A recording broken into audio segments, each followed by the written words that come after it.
items for an unforgettable fishing experience. From pin rods and reels to the best hand-tied rigs in Florida, we have it all.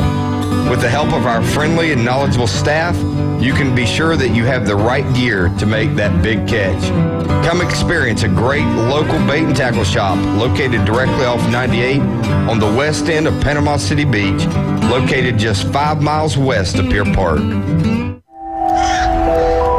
This Halloween, try the Krispy Kreme Scooby-Doo Halloween dozen before they disappear.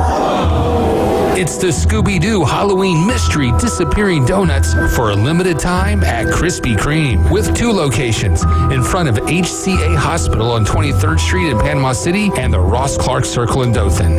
Krispy Kreme donuts, they're so good, it's scary. Turf Pro Lawn and Pest Control. They take pride in caring for their customers' property by providing lawn and whole house pest control. Whether you have roaches or any other unwanted bugs in your home, Turf Pro has you covered. Or if your lawn needs weed control, fertilize, insect control, Turf Pro has you covered by providing custom treatments to meet your property's needs. No property is the same, so why should it be treated that way? Turf Pro, where the blue and yellow trucks make your lawn green. Call 850-890-5820. This is the story of a very special woman. Just a few knew about her superpowers. In a matter of seconds, she turned herself into a great mathematician. She masqueraded as a regular person at work, but as a superhero at home. Everyone knows her as Gabriella. I still call her Mom.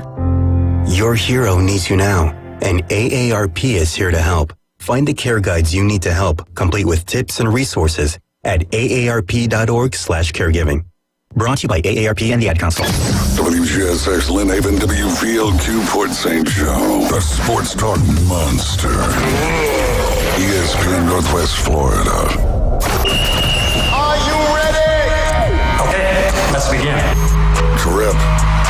The Afternoon Underdog Trip. Live and local. Inside the Talk House. Unleash the dragon. On the Sports Talk Monster. ESPN Northwest Florida. ESPN Northwest Florida. The Afternoon Underdogs. Essentially, I was a pharmacy manager at the Walmart on Front Beach Road last year, and as most of you locals can remember what happened. So I was working there at about 6:30 when the Walmart flash mob occurred. So that was about since my last day at Walmart. Yeah. 4 to 6 weekdays. 104.3 ESPN Northwest Florida. Good afternoon. This is Joanna on ESPN Northwest Florida with your forecast on this Tuesday. Clear skies the rest of the day with a gentle breeze coming out of the west-southwest at 9 miles per hour, and look for it to be 76. Tonight, there will be slight fog and clear skies with the temperature reaching 60. Slightly foggy in the morning, but otherwise mostly sunshine tomorrow with a high of 75. This weather is sponsored by Mid-South Lumber, the best little lumber yard in Panama City. Thank you for keeping that dial on ESPN Northwest Florida. Rely on it. Keep making noise. Keep making noise. Yeah. Here we go now. Here we go now. Here we go now. Here we go now. Here we go now. Here we go now. Here we go now. What's going on, Northwest Florida? Caveman Rick, do me a favor and press that program button there up at the top of the board. There we, nope. Take it out. There we go. All right, you guys are riding with the Afternoon Underdogs. This is ESPN Northwest Florida. Yeah, hold on. I hope you don't mind. Let me clear my throat. Special dedication going out to everybody here in Bahama Bay in Philadelphia. Here we go now. Check it out. All right, this is ESPN Northwest Florida, and you are riding with the Afternoon Underdogs. I'm David Hayes, along with Tyler Bishop and Caveman Rick. Hopefully, you're having a wonderful Tuesday afternoon. It's not that weather gorgeous out there right now, man. Right now, it's top notch. I don't feel bad for, I guess, because, I mean, it's still beautiful weather, but when you work outside, I used to put awnings up, and there was quite a few other jobs that I had working outside for the majority of the day. But when you go from that cold weather, right? And then it increases a little bit, and then you get to this point, and when the sun's beating down on you and it's hot, it's like, it's hot. I know it's only 75 degrees, but it feels like it might as well be 90 at that point, because last week you were all covered up and you had your layers and everything because it was 45 degrees. So, yeah, I know that is definitely a tough situation. Now, I don't know about you guys. We'll start it off here with this. Ryan Mulvey, host of the Inside Drive, sent something to me earlier. The Hard Rock app is back. Yep. The Hard Rock app is back, so that means sports betting is now legal here in Florida. I would still, definitely be careful. Don't go to... Yeah, I think I heard something to the extent of, like, if you're a member, when they launched it temporarily in, like, 2021. Yes, and if I was a member. If you signed up then, you can have access to it now, but if you weren't, you may not have immediate access. I don't do a lot of sports gambling. It's not, like, every now and again, I'll throw, like, $2 on the Kentucky Derby or something. Yeah. I just like to have, like, a vested interest in it, so sometimes I'll throw parlays, but first off, I don't make a lot of money, so I can't just be gambling a lot of money, but it is nice to have that. It's like the reason I play fantasy football, right? I like to have that reason to sweat. You know what I mean? In the game, a little skin in the game. It's nice to like, and I'm sitting here saying I'm probably not betting over $5. Like I put whenever the Hard Rock app first came out, I put like $50 in it. And didn't even make a bet for like the first 2 weeks, and by December 4th they were already shutting it down, and I had $45 left in the account. so it's one of those things that did. So I go to sign up because I'm like, man, it's been a while. I need to make sure that money's still in there. And they're like, your account's suspended. I'm like, why in the world would my account be suspended? So I got to figure all of that good stuff out. But I know for all of you bettors out there, you're going to be really excited about this. But again, make sure that you're, very careful and don't be putting a mortgage on it. Yeah. People got to realize, like, you got to think of betting as like entertainment, right? You pay $200 to go to a concert. Think of it kind of like that. Like, don't expect to turn that $200 into $8,000. If it happens, great. But think of it as like money spent for entertainment, just kind of like you would going to a movie, going to a game, going to a concert. That's always the kind of way I like to look at it. I've been aggressive twice, 2 times in my life with bigger bets than was Georgia preseason national championship in 2017. When we almost won it, lost to Bama to and then 2021 we actually did win it. So, I'm 1 for 2 on my bit more aggressive bets, so I can't be too mad. But I was hearing Tua talk with Rich Eisen the other day about the maddest moment of that Nick Saban was the maddest at Tua when he was there at Alabama, and it was when he took the sack, set up the second before second and 26, and and in the locker room afterwards, he comes over to him after they've won the championship, confetti's falling in favor of Alabama. What were you thinking, man?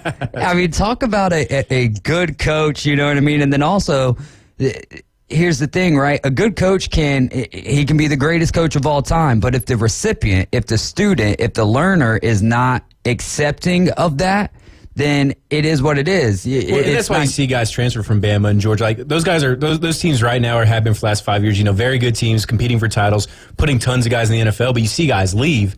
Because not everybody can make it to those programs, and it's not a knock against those guys. Just those are not easy places to play. Those aren't easy guys to work for, and but the people who come out on the other side typically are better for it.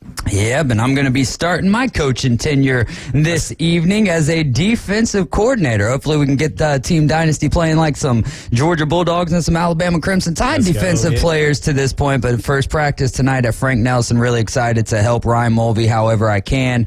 And honestly, I have one goal and one goal only. That's to win it all. No, I'm just kidding. We'll be perfect in every aspect of the game. Yes, sir. We're going to be blitzing when they tell us not to blitz. No, really just to help the kids have fun, man, because that's what it's all about. Yes, you want to instill the fundamentals. And had he presented the opportunity to me a year ago, I would have been like, absolutely not. First off, like, unless we're talking about being as serious as we can be, then absolutely not. And then secondarily, my goal would be winning. Now, don't get me wrong.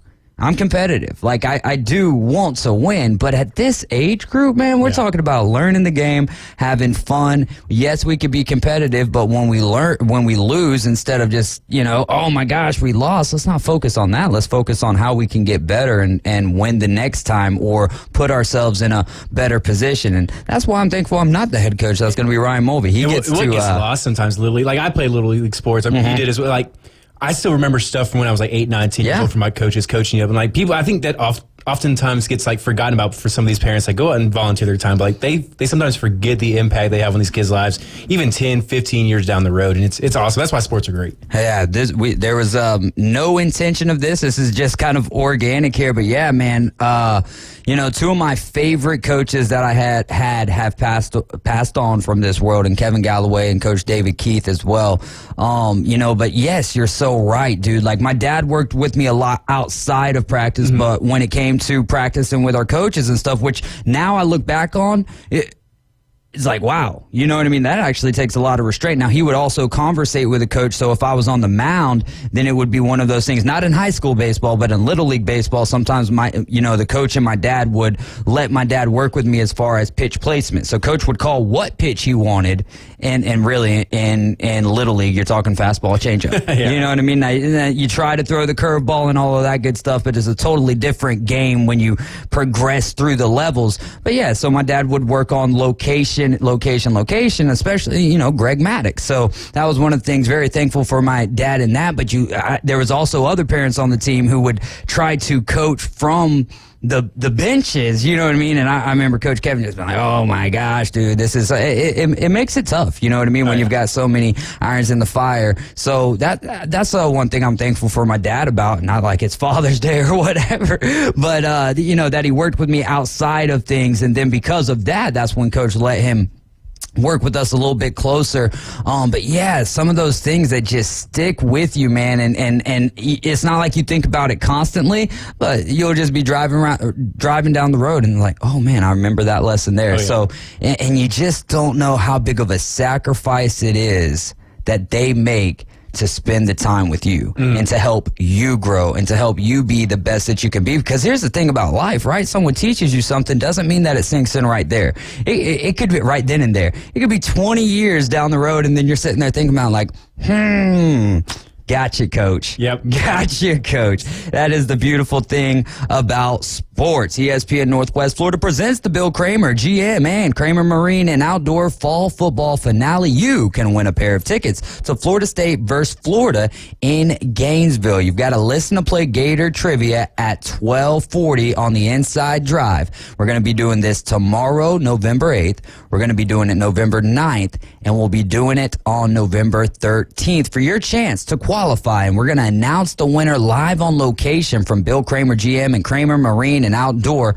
I think just Bill Kramer GM, but not entirely sure there, on November 16th during the Inside Drive. And you can listen to win from ESPN Northwest Florida. You can give us a call or a text throughout today's show at 850-215-6290. Again, call or text that number and we'll shout it out. You can also follow along with us on Facebook and YouTube and Twitter. If you want to comment on Facebook, that is your best bet to get your comments read out, or by texting that number to 850-215-6290. This is ESPN Northwest Florida. We are the Afternoon Underdogs. I'm David Hayes along with Tyler Bishop and Caveman Rick. We'll start it off with some local here. Then we're going to get to your best and worst of the sports weekend. But there's a lot to get to in local today. Chipley's Cade Colbreth has signed his letter of intent to play baseball at TCC. That's Tallahassee Community College. His junior season, Colbreth helped make history with the Tigers baseball team. They won the program's first ever state title. Feels like that was just yesterday. As a junior, he hit .328, had 23 runs and 19 hits. Before Colbreth can get to baseball season, though, they've got football. They've got their third straight playoff appearance. More on that here in just a few moments. This is not necessarily sports related, but when I read it, I was just scratching my head like, what in the world is going on? A man has been arrested for burglary after he reportedly jumped the fence around Zoo World. And it gets better. According to the Bay County Sheriff's Office, this is from MBB, I believe. According to the Bay County Sheriff's Office, Jonah Abraham jumped the fence at Zoo World while the business was closed. He then unlocked a gate, reportedly, and entered a closed apartment that's there on the property. Then he took 2 bottles of alcohol from the apartment, then attempted to leave the zoo. Then he was spotted by an employee and dropped the bottles that he went to get. The employee tackled him and then held on to him until law enforcement arrived. So if you've got a football team in need of a good defensive back or linebacker, we need to find out who that employee was. According to the Bay County Sheriff's Office, this is the saddest part of this story. Stealing regardless so I'm not trying to make any excuses for him, but the value of the alcohol is estimated at $40. And Jonah Abraham's been charged with burglary. So honestly, only bringing that up because it's like a Florida man headline, and it's right here in our very own backyard. Of all the places to try to steal liquor from a zoo, is one of the weirdest ones. But I mean, hey, I guess whatever works. That's what I'm getting at. Like, first off, how did you know that it was there? Secondly, why the zoo, man? Why the zoo? You know that had to be a lot of work to get over that gate. If anything, if you're going to do anything to break into Zoo World, it needs to be to feed the giraffe. That's if you're going to do that, go help out the giraffe. Like, man, I just wanted to give him a little bit of lettuce this afternoon. The Liberty County volleyball team fell last night to Baker 3-1 in the Class 1A state semifinal. The number 2 seed Bulldogs faced the number 3 seed Gators, and that was actually yesterday afternoon. Baker is the team that swept Liberty County last year to win that Class 1A state title. And Liberty County finishes their season with a record of 21-7. Congratulations to Baker. In the high school football playoffs, Holmes County and Bozeman. Bozeman, your number 1 seed in Class 1R Region 1, and Holmes County, the 2 seed. Both of those teams have byes. Chipley's going to host the 6 seed Vernon. That'll be Friday at 7 p.m. in the region quarterfinal. In 1R Region 2, Bluntstown and PSJ have the bye. Sneeds is going to be hosting number 5 Cottondale. That'll be Friday at 7 in the region quarterfinal. And Weewaw travels to the 6 seed Osceola Christian Friday at 7 again in the region quarterfinal. Class 2S Region 1, Walton will be hosting the 8 seed South Walton. That'll be Friday at 7. Mariana travels to number 3 Florida High. That'll also be Friday at 7. And then Mosley is going to be traveling to play the 1 seed Buchholz. That'll be Thursday, November 9th. That is just a couple of days away. 7:30 Eastern is the kick, but we'll get the kick 6:30 here in the Central Time Zone. And then the final one, this is not a good one. North Bay Haven's former boys basketball coach, Daryl Scott. We talked about him being fired not too long ago. He wouldn't be back with the team. In fact, I can't remember the coach's name, but he's going to be coaching now the boys and the girls team. So according to jail records, he's been arrested. This is from WJHG. Lynn Haven Police Chief Ricky Ramey tells News Channel 7 that Scott was allegedly embezzling money while he was at North Bay Haven. According to the arrest report from yesterday, employees at North Bay Haven Charter Academy stated that they suspected the coach of allegedly stealing money that was being paid to the school by Southern Elite Sports for the use of the school gymnasium. The report says that the AD, Steve Gillespie, had spoken with Brent Dillard of SES Southern Elite Sports about a banner that had been purchased by Dillard and that was supposed to be displayed in the gym. And during that conversation, the AD stated that he had learned that Scott had a written agreement with Brent to use the gym for events that were being used by Southern Elite Sports at that point in time. The report goes on to say that approximately just under $2,000 at $1,955 was paid to Daryl by the business for the use of the gym since January of this year, January 18th of this year. And then a bookkeeper stated to the Lynn Haven Police Department that she has never received any money from Scott related to the agreement with SES. On Halloween, an officer met with school officials regarding the finances of the basketball program. The officer in the report stated that between the 18th of January and August 13th of this year, Brent has given Daryl Scott a total of $1,455 for the gym use and then $500 for a business sponsorship.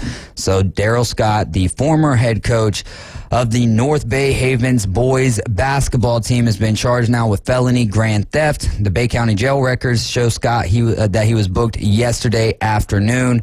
There is a statement from North Bay Haven. They say Bay Haven Charter Academy is committed to the adherence of all bylaws, policies, procedures, and laws that govern our operation as an educational institution.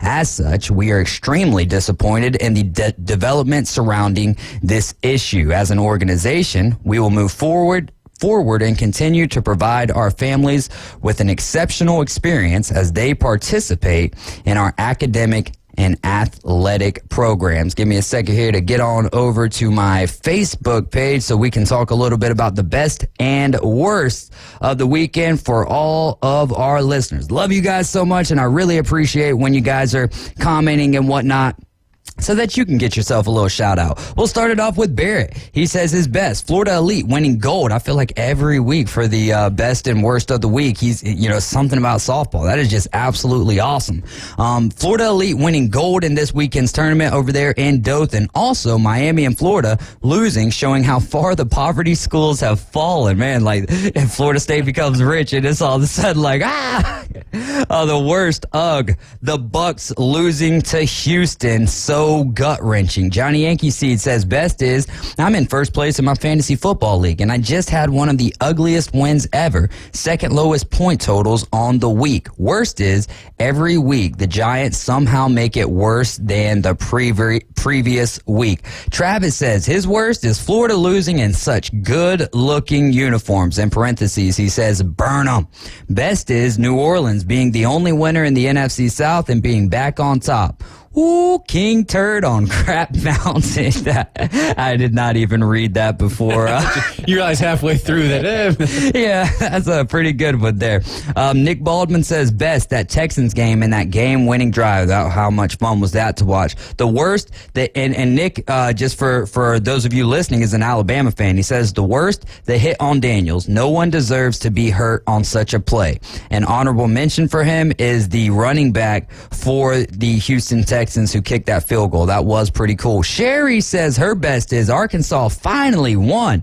Many close games, lost by 3. LSU and Alabama finally won a close one. Good stuff there for Arkansas, and good stuff there for Sam Pittman, who really did need that win. Terry says Packers dominate, FSU win, and OKC lost. Pretty solid weekend. Bart says easy one on the good side. How about that Crimson Tide? Bama fans have been waiting for a game like that all season. Offense clicking and dominant late on both sides of the ball. And I don't mean this in a bad way, he says, because I think Napier is the guy for Florida. But the Gators can't lose at home to 2-6 Arkansas, giving them their first SEC win of the season.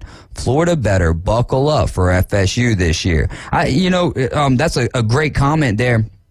And one of the things, though, I don't think that we saw Florida hanging in there with Florida State last year. Yeah. You know what I mean? So who knows? They obviously don't have an Anthony Richardson over there, but Graham Mertz has been playing some pretty good football, and he put them in position to win that game. You could argue they have better quarterback play this year with Mertz than they'd had last year with Richardson. I think that's fair. I think it's more than fair. Justin says, my best of the weekend is your show last Friday. You and Caveman Rick were on point. Worst would be for my brother Jacob. The Gators lose, Bucks lose, and he loses to me in fantasy football. That's a tough weekend all around for him, he goes on to say. And then we had one from Coach Olds, who is the soccer coach over there at Rutherford. He says, my best is my son's field goal. It does not get any better than that. You're riding with the Afternoon Underdogs. This is ESPN Northwest Florida. We're going to take a quick time out. When we return, it's going to be your Minute with Max.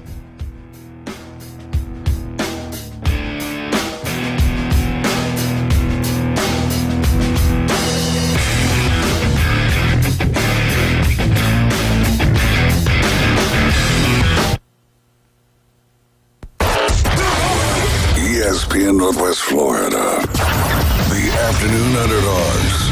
Essentially, I was a pharmacy manager at the Walmart on Front Beach Road last year, and as most of you locals can remember what happened. So I was working there at about 6:30 when the Walmart flash mob occurred. So that was about basically my last day at Walmart.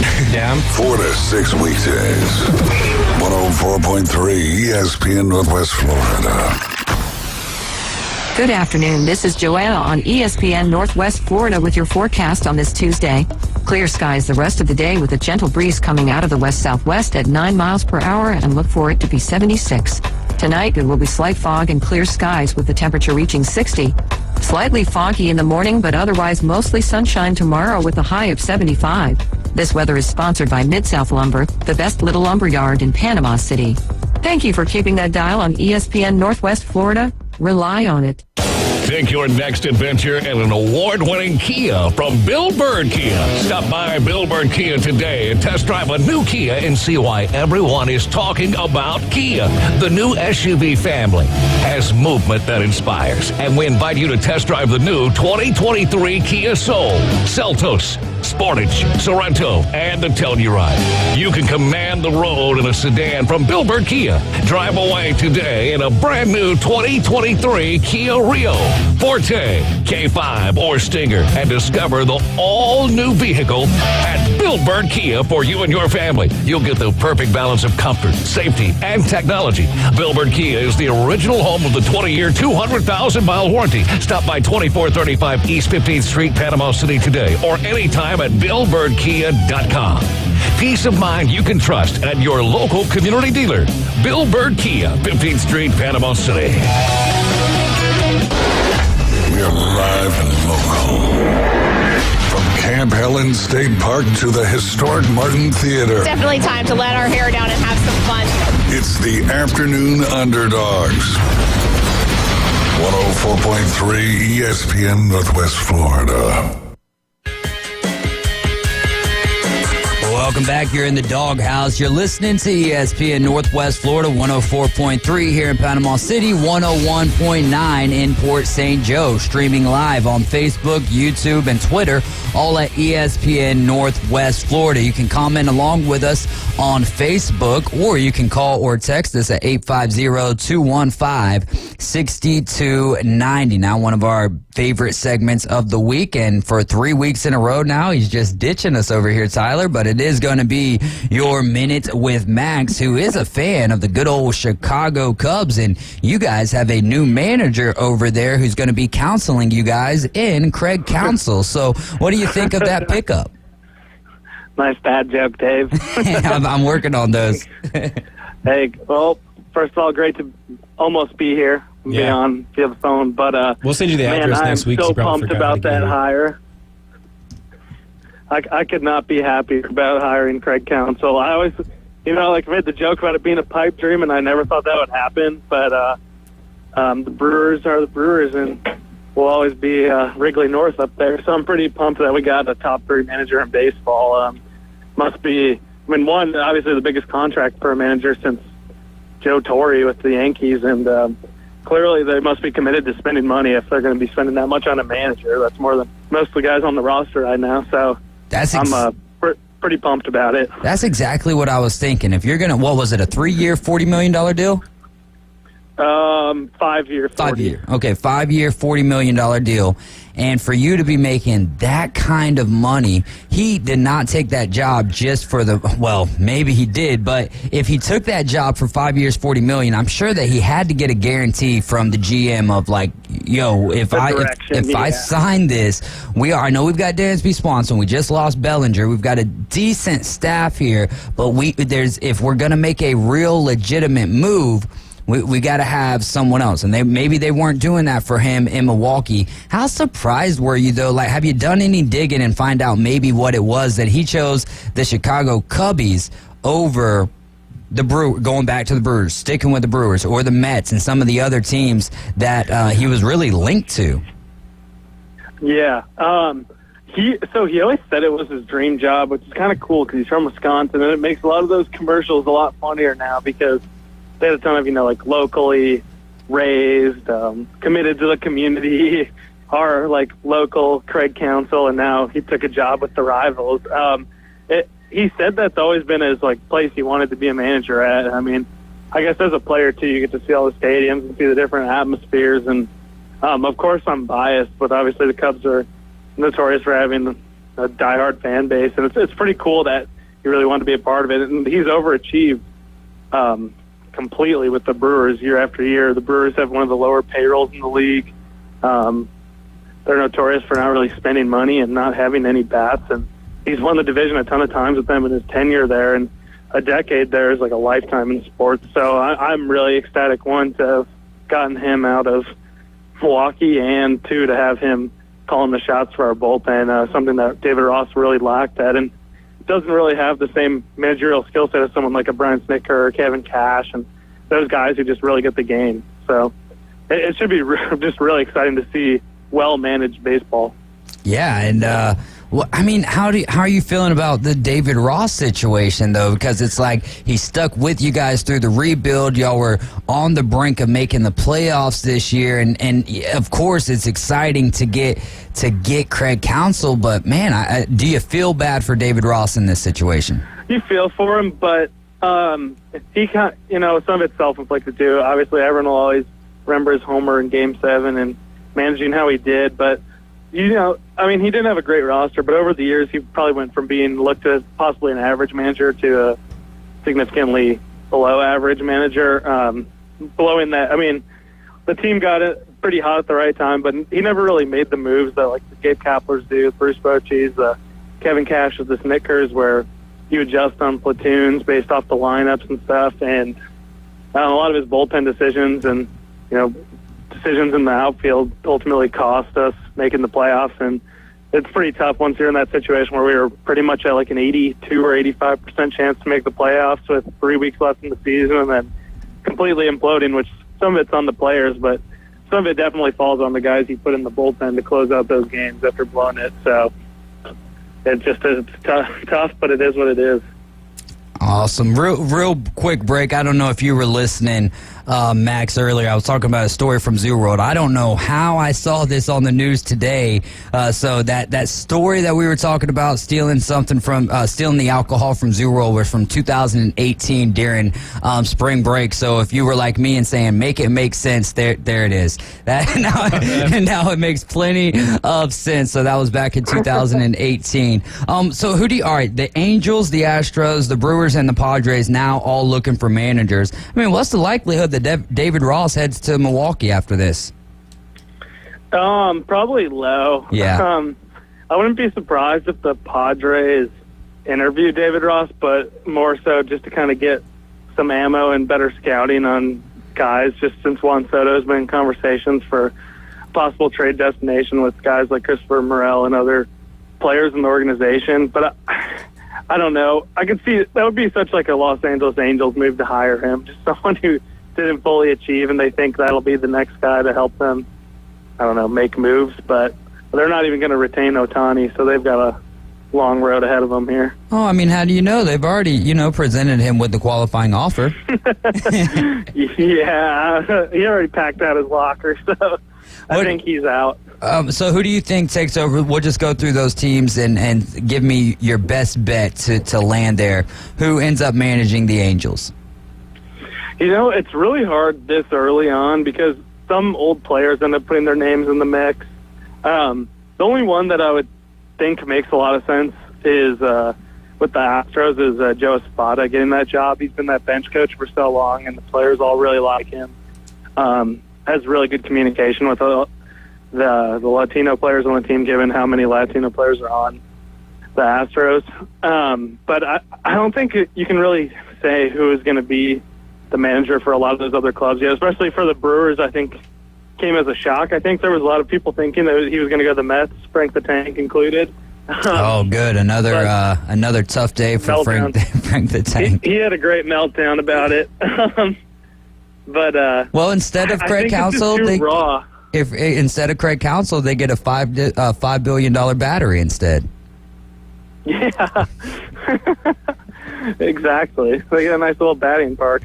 We'll move on from the managers, Max. You are a lad with Allegiant Lending. Why don't you tell the people if they need your assistance, tell them what you do and where they can find you. Yeah, thanks, Dave. For home financing, investment condos, all of that fun stuff, give us a shout over 850-565-1160. We'll be able to beat the rates that you're seeing on the market, being wholesale brokers, and happy to get you in the home that you want to live in. So give us a shout. Thanks, Dave. Good lad. All right, we'll move on to some awards here. Tonight, I believe, is when they are giving out the Manager of the Year award. No, that is not tonight. That is next Tuesday, or rather. But who do you think is who wins American League, National League? Who will be the Manager of the Year? Do you need finalists? I think. I would give it to Hodge, the Orioles, and I mean, because obviously what Bochy did's awesome, but what the Orioles did in the regular season, I think Manager of the Year is more of a regular season award. Yeah. And I still think it should go to Snitker too, even though they didn't make a good run. I mean, that team had an incredible year, set home run records. I think it's more based off of what happened when everyone's involved in the, I guess, running or campaign to be Manager of the Year. So I would give it to those two guys personally. Yeah, I'm in a little bit of a disagreement with you as far as the National League. Surprise, surprise. Because I think Craig Counsell and Shoemaker both had less to work with and still got in a really good position. You know, with the Brewers, the NL Central, we can make the argument, was tougher than people thought it was going to be going into the season. And then the Marlins playing in the same division as the Braves, kind of getting one of those final seeds there. So I wouldn't be mad at all if they went with Shoemaker there with the Miami Marlins, because who in the world thought that they'd be making the playoffs? And then on the American League side, I love this story, and it is a regular season award. So I wouldn't be mad at all to see Hyde from the Orioles win it, but also, I mean, there still wasn't a whole lot of expectations for the Rangers to get to the postseason. Yeah. And then obviously they win it all, but you have to stop after the 162nd game. MVP all wrapped up though, right? That's going to be Shohei and Acuna? Yeah, I don't think that should even be a discussion there. And then Garrett Cole and Snell for the Cy Young. I would have liked to see Steele in the finalists there. I still think we'll see Strider there next year. Yeah. But I was going to say too, who do you want the Braves to sign or make moves for in the off season here? I guess I'll just I'll echo Ronald Acuna Jr., Juan Soto. Yeah, that'd be nice. I don't. For me, man, I think that AA did such a great job with Orlando Arcia making that deal. Making that move. Absolutely. But I'm still like, after that whole debacle in the playoffs, do we go another year with him, or do we try to find a better fit there at shortstop? Obviously, left field is going to be something that we've got to monitor. The rest of the defense there, positionally wise, is fine. And then with them re-signing Charlie Morton, or taking the option on Charlie Morton, one more pitcher. One more, kind of like a 2 or a 3 pitcher. But also, I believe Max Fried, he'll be dealing with free agency this year, won't he? Yeah. Yeah. He will. Well, yeah, that'll be interesting to see. But the Braves always seem to make the right moves.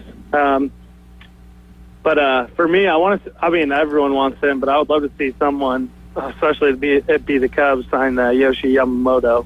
Yeah. That guy is incredible. I know people say sometimes that there's an overreaction to those arms, and I think we saw in the better half of the second half of the season, we got to see what Kodai Senga is really capable of. Mm-hmm. Should be a force to be reckoned with for years to come. But Yamamoto seems like a guy who's going to make an instant impact. I know it doesn't fully translate, but the Japanese league is not a walk through the park. I mean, and the best Japanese players, and a lot of those guys were from the Japanese league who beat the U.S. in the World Baseball Classic. It's good talent. And they still are pretty traditional in throwing a ton of pitches. And I know it's cool to want to go for the Cy Young and Blake Snell, but I would still rather have Yamamoto. He threw in that Game 6 Japanese World Series. I don't know if you saw the stat line from that. But he went 9 innings, 1 hit, 14 strikeouts in an elimination game, and threw 138 pitches, which is just something you don't see in MLB. So, no, you granted, don't. I hope he doesn't get Tommy John, but I would love to see him on the Cubs, obviously. Well, I mean, the more you throw, the closer you get to having to have that Tommy John surgery. I mean, one of the best players, and Shohei Ohtani, you know what I mean? Like, man, it almost felt like, as good as he is, that he was invincible, indestructible, and then that happens. And now, I mean, how much do you think that's going to affect this next contract here for Shohei Ohtani, when he's not going to be able to pitch at all next year? Oh, substantially. He was probably going to get the largest contract by far, and that has to take a extremely high hit. I I don't know the exact total of what it's going to be, but that probably is a $150 million hit right there. So now if you're Ohtani, and again, you're listening to ESPN Northwest Florida, we're on the line right now with Max Delight, and this is your Minute with Max. So with Ohtani, and if you're his agent, do you say, hey, maybe we need to sign a 1-year deal, or maybe let's do a 1-year deal with a player option, or maybe a small 3-year deal, but we don't need to sign anything that's worth 10 years when we can't get the best bang for our buck, if you will, or the most bucks for our bang? I don't think so, just because you never know how your arm's fully going to recover from that Tommy John. So if I had to guess, I would guess his contract lands around like $512, $516 million, and I think that's more than enough for anyone to sign on the dotted line, and I think he will, because he still is an incredible hitter this year, and I don't think you can pass up on signing when your value is any higher than it really is. I mean, yeah, it sucks, and people might try and have some, I guess we might see some smaller market teams try and compete for him, but I think he's still going to sign a $500 million plus deal, which would mean he's signing for at least 8 to 10 years there, so. Is there any free agent that you're bullish on going to a certain place? Is there anyone that you're like, this is happening? I know it hasn't been announced yet, but this is almost a guarantee. Well, I don't think there's anyone I'm necessarily 100% bullish on, but I think a few people I've thought about are Sonny Gray going to the Cardinals, because the Cardinals never go for the top arm on the market, but one who they at least know has the talent and see the mechanics in. I've thought about that one for a while. My biggest question mark one is I have no idea where Bellinger is going to go. A lot of people think he might re-sign, but I think that's just recency bias of him being here. Mm-hmm. The more I think about it, man, there's no one who I'm really sure of where they're going to go yet. Do you have anyone that pops out for you? No, not at all, man. That's why I knew it was going to be tough for you to to answer that question, because I was like, well, let's we're running out of time here. All right, one last question for you, Big Ten boy. Will Michigan suffer any, I don't want to say consequences because there's nothing proven to this point, but will the NCAA or the Big Ten step in and punish Michigan at all this year? No, I don't think so. I think every team does what they did to a lesser degree, or just not getting caught. And I think that's why less people have really freaked out about it, because they don't want to be looked into as well. Mm-hmm. I think it's a big time overreaction. Like, you're an elite college football team, and if you're worried about that, change your signal. It's not that hard. Don't do the same signals you did every week. And it sounds like TCU made those adjustments, and other teams have. And I mean, it's like baseball. When you play a team once or twice, you don't use the same steal signal every time, you know? Yeah, exactly. And you can always change the indicator. There's so many things that you can do with baseball signs that, and so if you can do it with baseball signs, you can do it with football signs as well. Right, and I'm no Michigan apologist, but I think it's just people being mad to be mad. Yeah. It's not as big of a deal as like Astros sign stealing, where we're getting beeped when they were getting an off-speed pitch. Like, that is a colossal advantage. Yeah, because you can have a loaded stance on an off-speed pitch.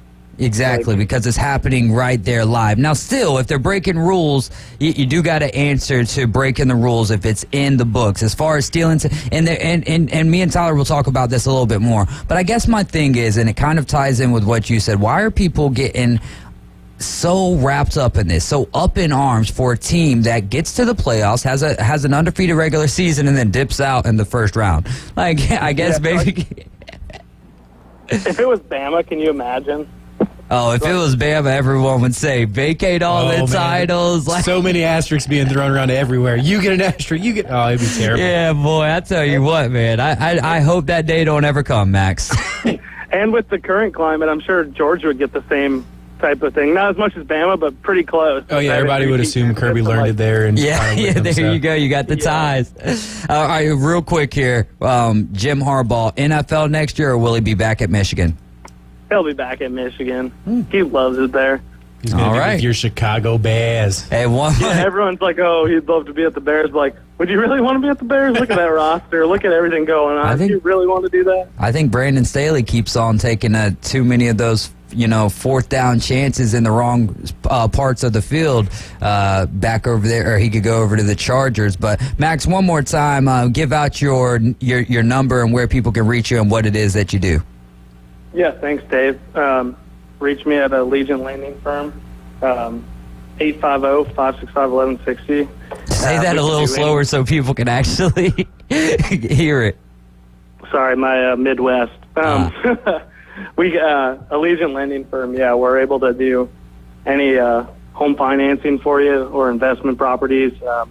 We got the most competitive rates around. We're able to do condos, and 850-565-1160. Happy to help anyone who might need some help. My man. Thanks, Max, for giving us some of your time here in Your Minute with Max. Yeah, thanks, guys. I'm looking forward. Maybe it'll be 2024. I don't know, but I'm looking forward to see you sitting across from me again, man. You have a great... Oh, my gosh. He's still remote working now. Hey, have a great evening, man, and enjoy your weekend too, brother.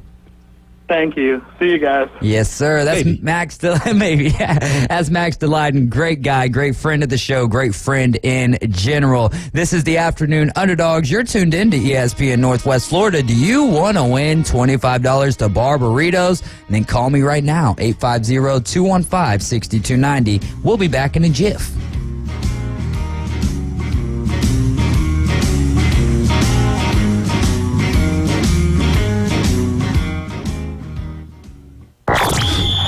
ESPN Northwest Florida. We're the radio home of the Mosley Dolphins. The Mosley Dolphins are district champions. Mosley faithful going wild right now. And this Thursday night, the number 8 seed Dolphins travel to Gainesville to take on the undefeated number 1 seed Butch Holtz Bobcats. Powerhouses collide in the Florida High School State Championship Regional Quarterfinals. Kickoff Thursday at 6:30 with David and Kyle on your home for the Mosley Dolphins, ESPN Northwest Florida. Good afternoon. This is Joanna on ESPN Northwest Florida with your forecast on this Tuesday. Clear skies the rest of the day with a gentle breeze coming out of the west-southwest at 9 miles per hour and look for it to be 76. Tonight, there will be slight fog and clear skies with the temperature reaching 60. Slightly foggy in the morning, but otherwise mostly sunshine tomorrow with a high of 75.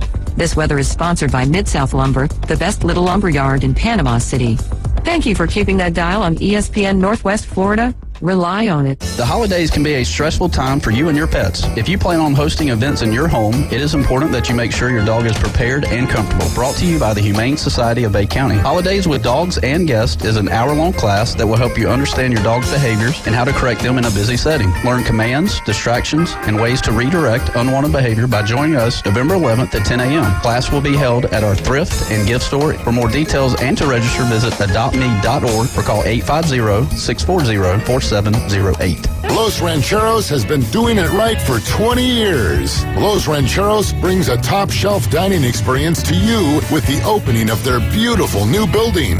Watch all college and pro games on Los Rancheros' 14 large-screen TVs with great drink specials daily from 2 to 5 and during all the games. Los Rancheros, the place for live sports and great food on 23rd Street between Jenks and Harrison.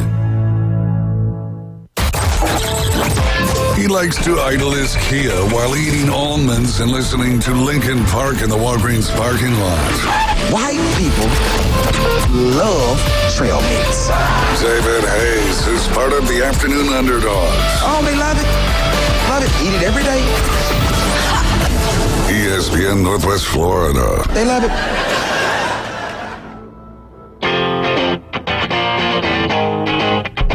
Back in the doghouse. This is the Afternoon Underdogs, and you are tuned in to ESPN Northwest Florida 104.3 here in Panama City, 101.9 in Port St. Joe. I'm David Hayes along with Tyler Bishop and Caveman Rick. First, let me get to some comments here from Dave Neat. He says, "Go Ducks! Start talking them up." I mean, let's. I'll say I feel like we've been pretty fair with the Ducks on air this year. I know I've been landing big Duck supporter so far. So I think we've given them their fair share. Yeah, I picked them to beat Washington, and that just didn't work out. And it's funny because I know my initial gut instinct, and I'm not a guy who likes to sit here and brag on the picks and whatnot, but my initial gut instinct was whoever the home team is. Yeah. Whoever the home team is. And then, I was just like, you know what? I think that defense is going to be a little bit too much for Washington. And really it just came down to some not so characteristic call. It's like Dan Lanning hung out with Brandon Staley. for a little bit and was like, hey, like, help me game plan for this particular game. But no, Oregon's lethal. Bo Nix just had himself a career week again. And they've got they've got the full package. I wouldn't be surprised, to tell you the truth. I wouldn't be surprised to see the Final Four be, and here's the caveat to this is Georgia's going to be the ruiner of this happening. But I wouldn't be surprised to see Alabama, Oregon, Florida State, and Ohio State being your Final Four. And what would that be? This is our last 4-team college football playoff. What was the first 4-team college football playoff? That'd be kind of weird, right? Alabama, Ohio State, Florida State, Oregon. I mean, everything happens for a reason and coincidences. That whole argument there. What you got, Rick? You should put a futures bet on that. No. I tell you, I said I wouldn't be surprised. Not, hey, let me tell you what it's gonna be. No, good idea. The argument, what's really going to make it interesting towards the end of the year. So say Florida State wins out. Let's say Oregon, or let's say Washington wins out. And let's say, one of Ohio State or Michigan, right? So you got 3 undefeated teams. You got 1 4th-place team. If it's Texas and Alabama, 12-1, how do you put Alabama in over Texas based on what the committee has said? Exactly. Would you really not think Alabama is one of the top 3 or 4 teams at that point? Especially if they beat Georgia. Here's what it would come down, and that stinks though, right? Because it's like head-to-head, right? They deserve from that head-to-head. But here's the reality of it: if Alabama's sitting there at 12-1 and just beat the back-to-back national champion, and Texas has got to beat 2 or 3 loss Oklahoma or OK State or whatever, right?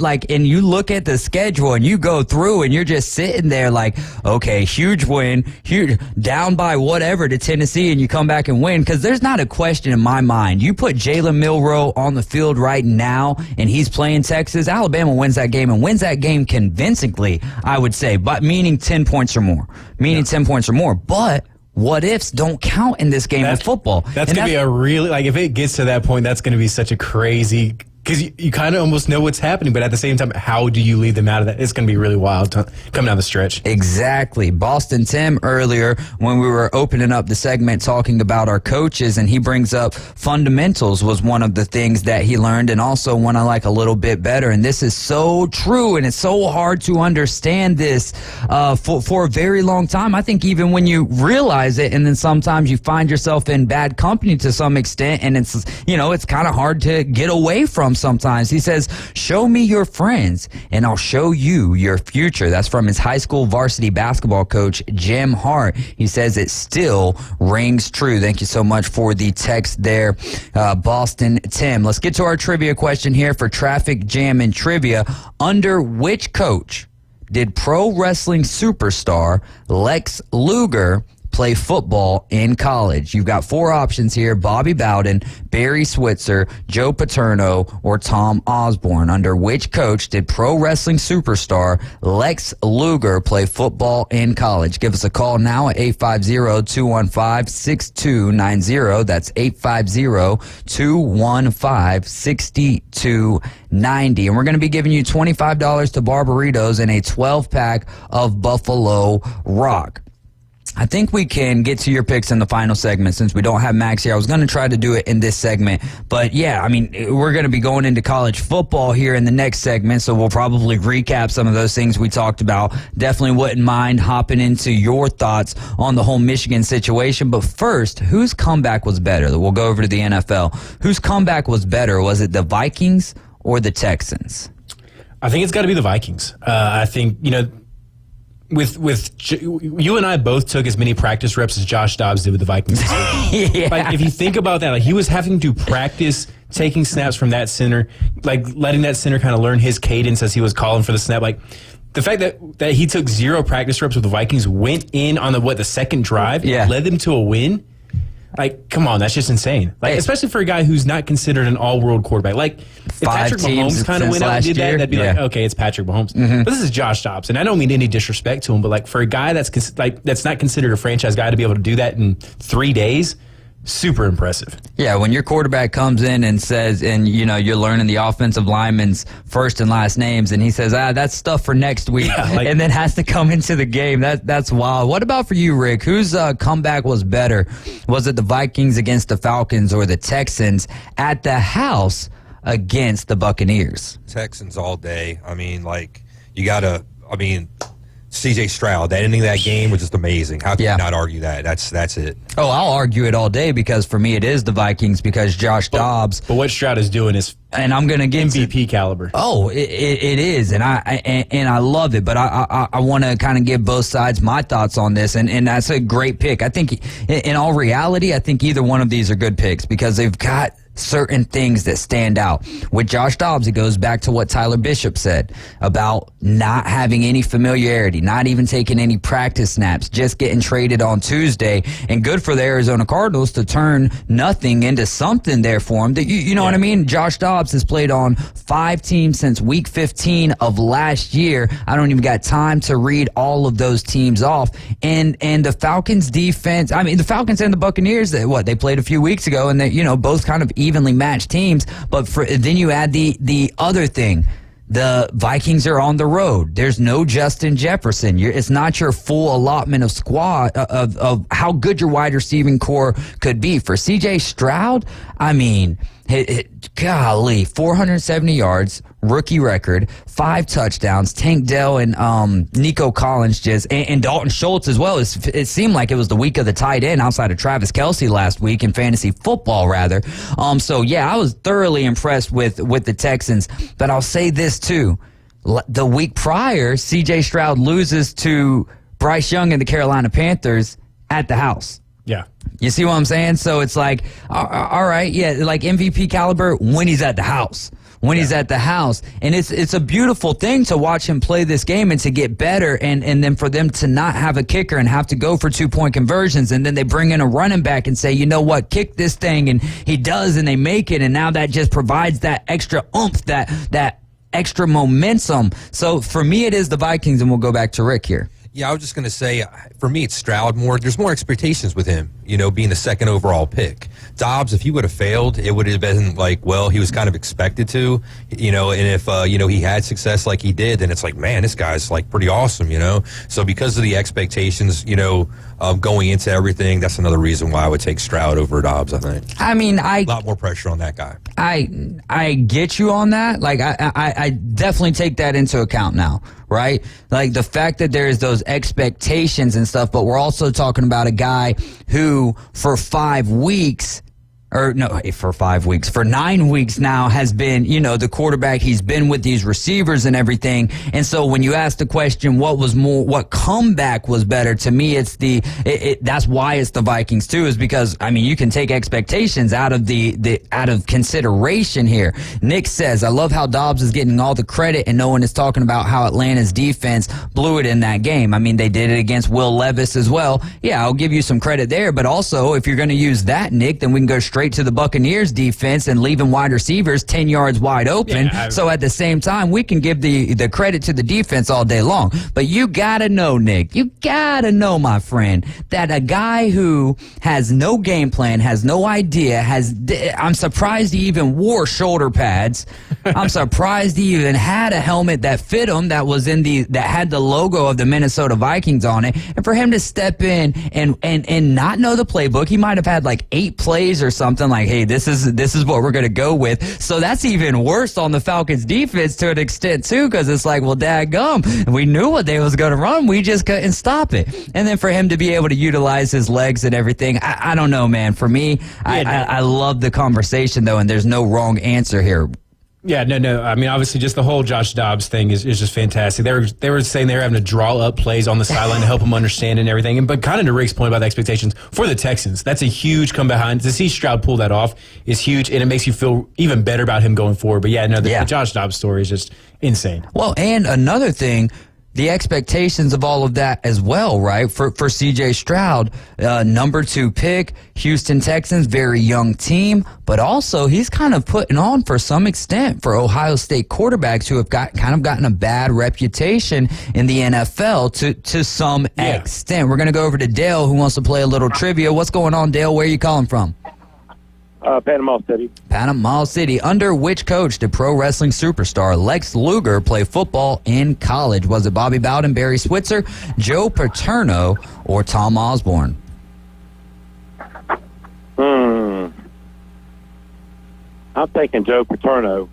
Yes, sir. Lex Luger played college football under Joe Paterno, but he also transferred over to Miami. I was just doing a little reading on that. Yeah, after his freshman year, because he thought that he should be a linebacker or defensive end. So, yeah, that's pretty cool stuff. Were you a Lex Luger fan?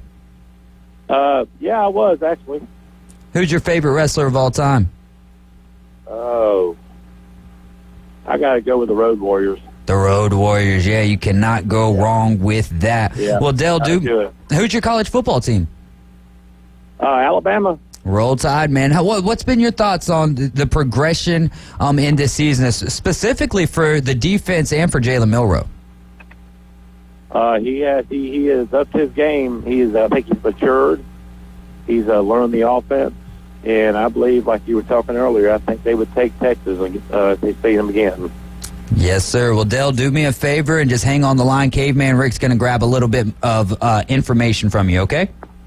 All right, thank you. All right, thank you so much. And I'll keep it going for a second here, Caveman Rick. You can go ahead and take care of that and just notify me when you're ready for us to go to break. So we'll come back a little bit after 5. Normally we try to come back with you right there at 5, but it's all good. Are the Cowboys, who were so close to knocking off the Eagles there in the waning moments of that game, and we've got another date between them later on, and that'll be on Sunday Night Football, so it's going to be a big one in Jerry's world. But do you think that the Cowboys are a real threat in the NFC, or is it one of those things where they have moments, but they're not a real threat? Almost like you can make the argument for the Miami Dolphins when they play against good teams. Ooh, I kind of think that Dolphins comparison is pretty spot on because, you know, the Miami Dolphins offense can look unstoppable at times, kind of similar to the Cowboys defense. And then the defense typically can play pretty well, kind of like the Cowboys offense, but then they have games where they struggle pretty bad.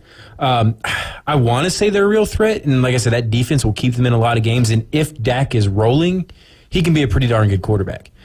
But you don't see it consistently enough. You don't see it consistently enough in those big moments. And so I think they can make a run in the playoffs. They'll make the playoffs. They may be able to get to the divisional, even the conference champion.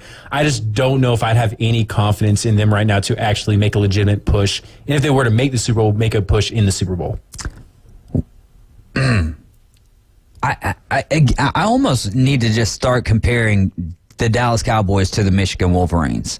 Where it's just like, I mean, but you see what I'm saying? It's like, you guys look really good during the regular season, then all of a sudden you get to the first round of the playoffs, and it's like, we already know. Why watch the game? You're going to be taking an exit anyways at this point. I hope that it's going to be different for the Cowboys. I don't want to say I hope, because until we get the matchups, and I don't know who I'm going to be picking, but I think that they really took a step back in the run game just relying on Tony Pollard, and letting go of Zeke has kind of been a hindrance. They need another guy. And not bring anybody to take some of that load. It's one thing to get rid of Zeke. That's fine. He was a lot of cap, but they didn't bring anybody to help Pollard, which I think was a mistake as well. I agree with you.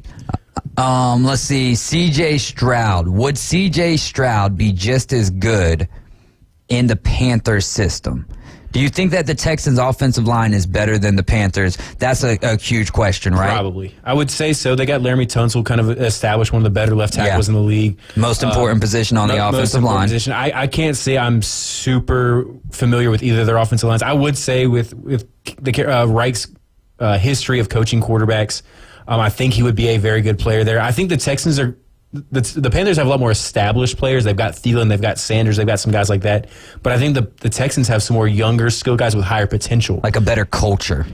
They may have a better culture. I'm just saying, like, I think that you may recognize more players on the Panthers offense, but I think the Texans may have better skill guys that people just aren't as familiar with. Like, Nico Collins isn't as noticeable or recognizable as Adam Thielen is maybe. Right. But I think Nico Collins is the better player today. Yeah. Miles Sanders is more notable, or is probably more recognizable than like Dameon Pierce, but Dameon Pierce may be the better player today.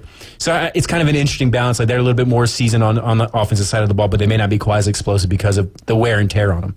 That's a good point, man. I would give my side of it, but we're going to get ready for hour number 2 here, and we're going to kick it off with some college football. Give us a call or text, 850-215-6290. We can rap about anything that you want to. Gator J will be up at 5:20, and then we'll recap the local at 5:40, and then Tyler will make his picks. We'll be right back.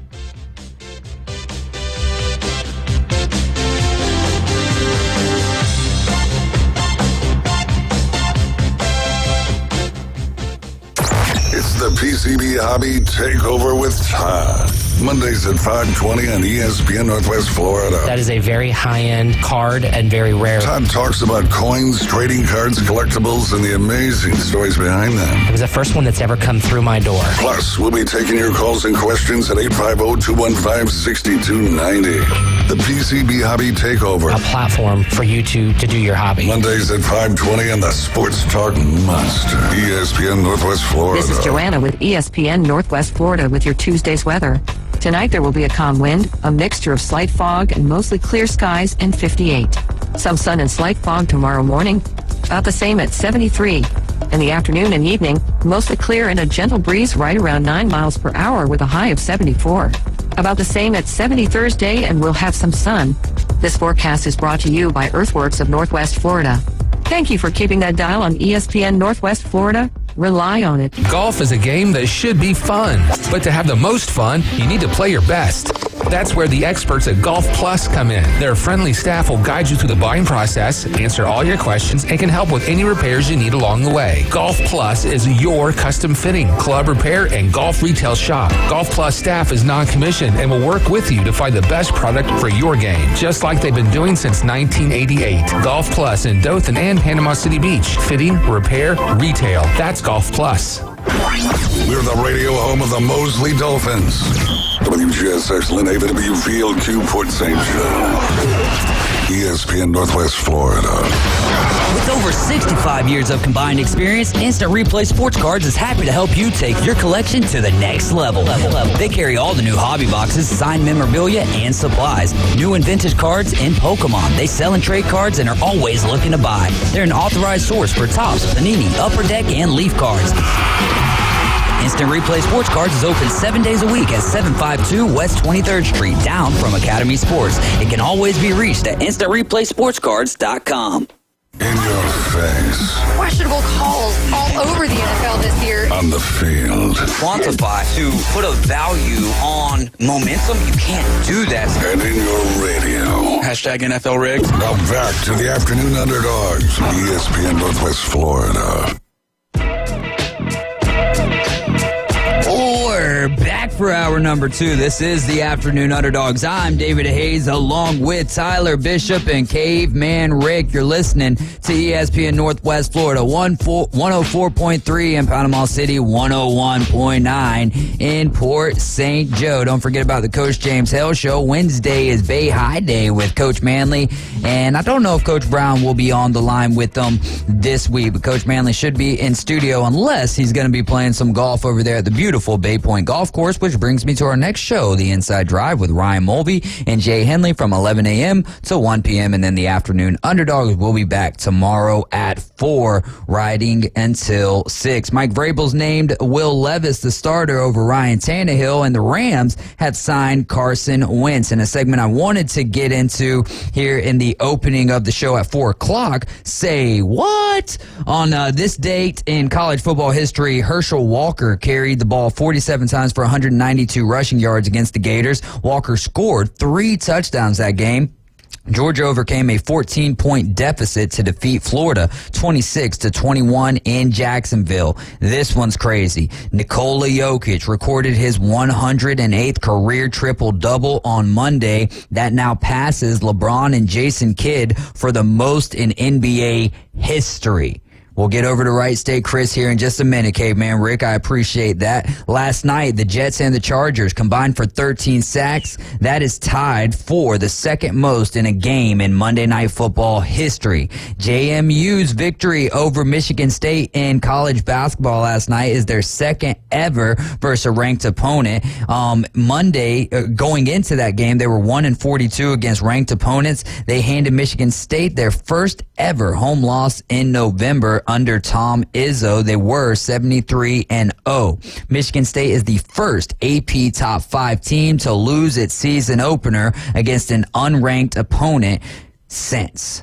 Michigan State did against Hawaii in 2005. And we need a sounder in between each one of these, like, say what? Keenan Allen last night with that great catch with 11:51 remaining in the fourth quarter. That put him over 10,000 career receiving yards. He now joins Antonio Gates as the only Chargers with 10,000 receiving yards. He's also had 2 seasons where he had season-ending injuries at that. LSU's the 4th reigning champion in women's D1 history to lose its season opener, and the first since UConn did it back in 1995 and 1996. Joel Embiid finished the third quarter last night against the Wizards with 29 points. He was shooting 100%, 10 of 10. That's the most points in a quarter in 76ers history. The Pacers had 86 points in the first half. That tied for their most in a half in franchise history. They also had 86 points in the first half against the Warriors on January 15th, 1990, almost a full calendar year, actually a little bit over a full calendar year before I was born. Stephen Curry, first player in NBA history to make 4+ three-pointers in each of his first 8 games of a season. So great stuff there. Great information from ESPN Stats and Info. College Football Playoff Committee coming together tonight. We're going to get to our top 4 and what we think the committee's going to drop. But first, we're going to go over to Wright State Chris, who is waiting there on the phone lines. What's going on, Chris?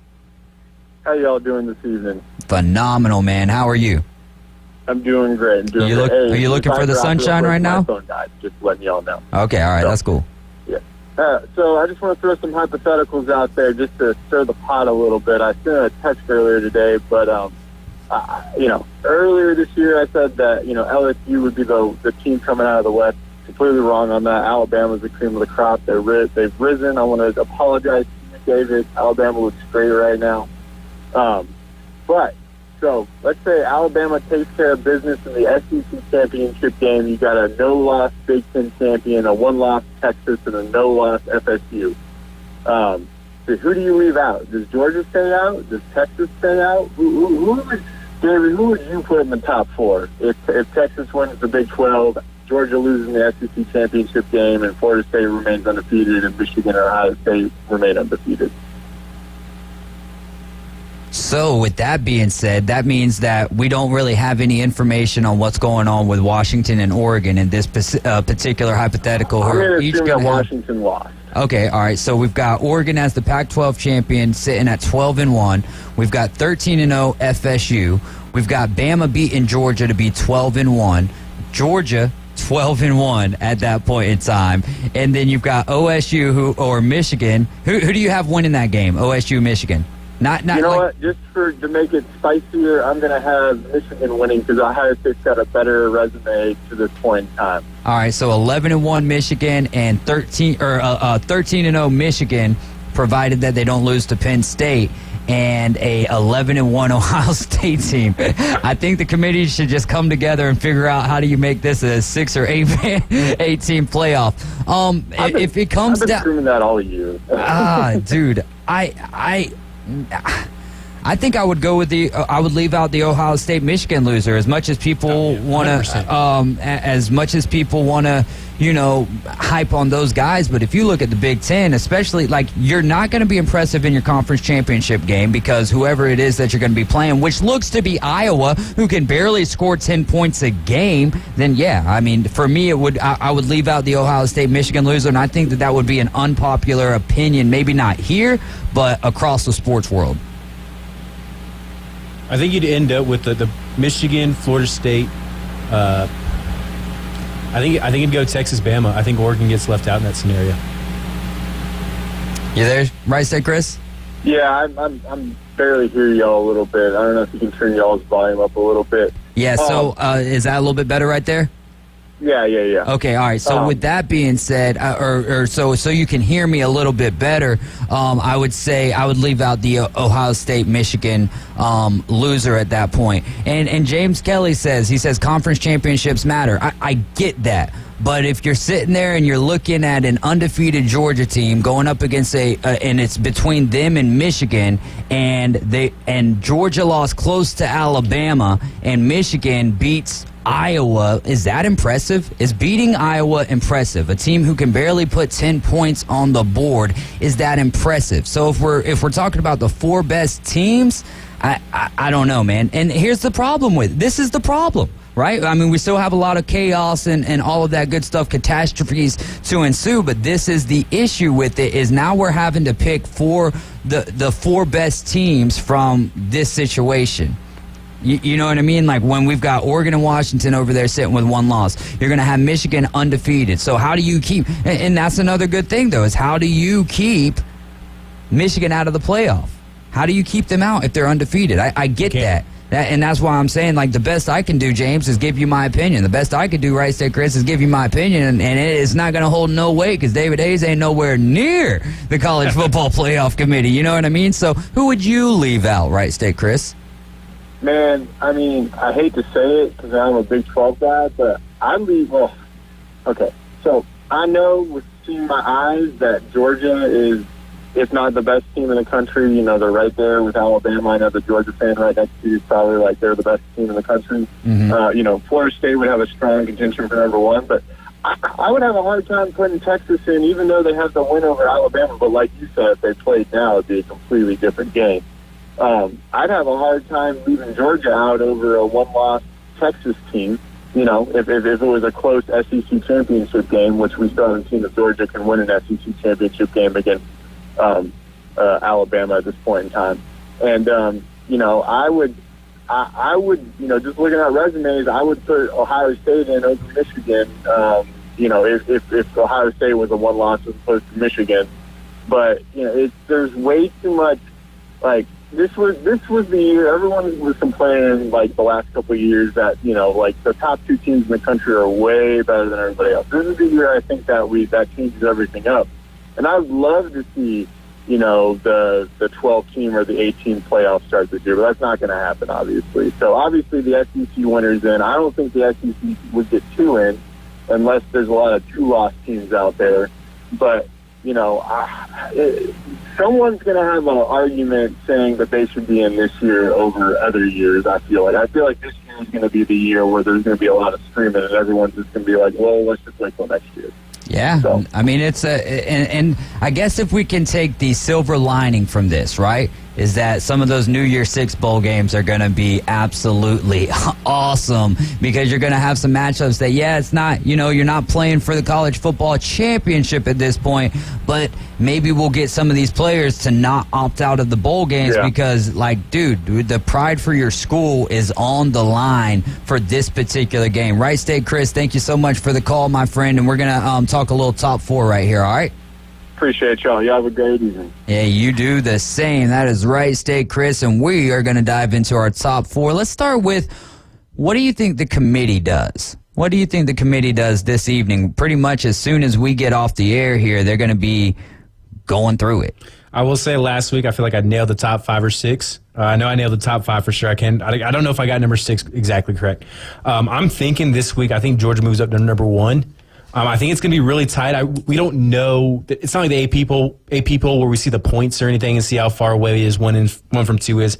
I think Notre Dame losing hurts Ohio State strength of schedule a little bit. I think Georgia beating Missouri helps theirs. They were a top 12 team in the committee's eyes last week. I think it's enough for Georgia to move up to number 1. If not, if we were to beat Ole Miss this week, and I think we'll definitely move up next week. But I'm going to go Georgia number 1, Ohio State 2, Michigan 3. I think Washington jumps Florida State this week. I think as of this point, their resume is a little stronger. Oregon's a better win than LSU. I think USC is as good of a win as either Clemson or Duke for Florida State at that point. But I think you're kind of splitting hairs there. I think Florida State then drops to number 5, and then you got Oregon at 6. Caveman Rick? I got Georgia at 1. They're the top dog. They haven't been knocked off yet, so how can you argue that? For number 2, I mean, 2 and 3 could really just be interchangeable. I'll go Michigan, and then I'll go Ohio State. It'll get itself figured out, so that's really not a big deal, with those 2 there. 4, this is what I'm thinking that the committee is going to do.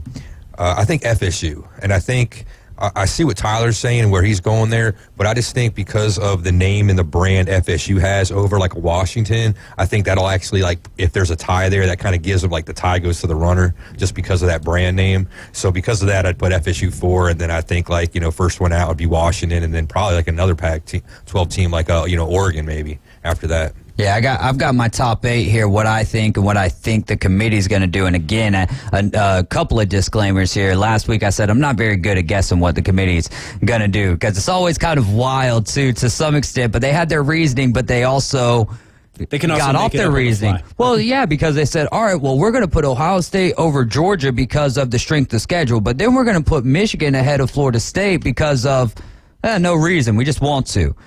So I don't know. There is that. And then also my other thing is kind of going back to that other question. I'm not so sure Michigan's getting past Penn State this weekend. We'll see. It's an interesting game for both teams. I mean, it's the first real game Michigan's played, but I'm not sure Penn State's very good either. Yeah. Well, here's the thing, though. We can't use Indiana as that guideline because Ohio State kind of at the beginning of the season struggled with them, but there was a lot of games. Drew Allard and the Nittany Lions looked really good. I'm just saying it's going to be, Saturday night, Happy Valley. It's going to be a whiteout. There's some things. It's an 11 a.m. Oh, dadgummit. Still, it's going to be a big game, man. Oh, it's going to be a huge game. So, man, I wish it was a night game, though. Everybody does. Yeah. Everybody hates that it's the big noon kickoff. Ah, goodness gracious. All right, so let's go into my top 8 here. My top 8, Georgia 1.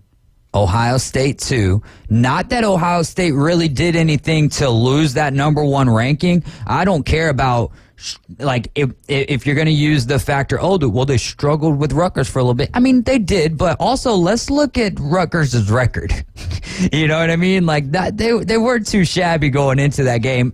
So there's that. But then what's the final score? 35-16. Yeah. So they did their job, and that's what End of the day, that's why you can sit there and I can sit there and say, oh, Michigan hasn't played anybody, but they have done their job. Oh, Georgia hasn't played anybody. Well, let's look at the schedule right now, and they've done their job.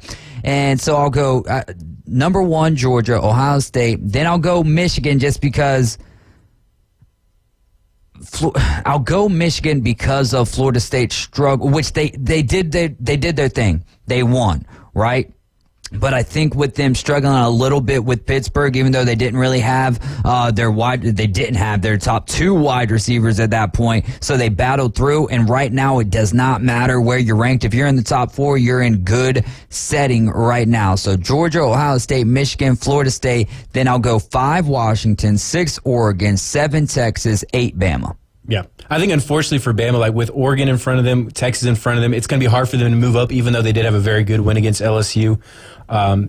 They've got a good win against Ole Miss right now. It's a top 10 win. So they've got those things on their, but they're not going to jump them over Texas right now, and I don't think they jump them over Oregon right now. So I think right now, unfortunately for Bama, they're just kind of stuck in the moment. Yeah, Johnny Yankees, he says Georgia, Michigan, Ohio State, Washington, Florida State. I'm 100% fine with that as well, but we can't sit here and count Alabama's win against LSU as a big win if we're not going to do the same for Florida State. No, agreed.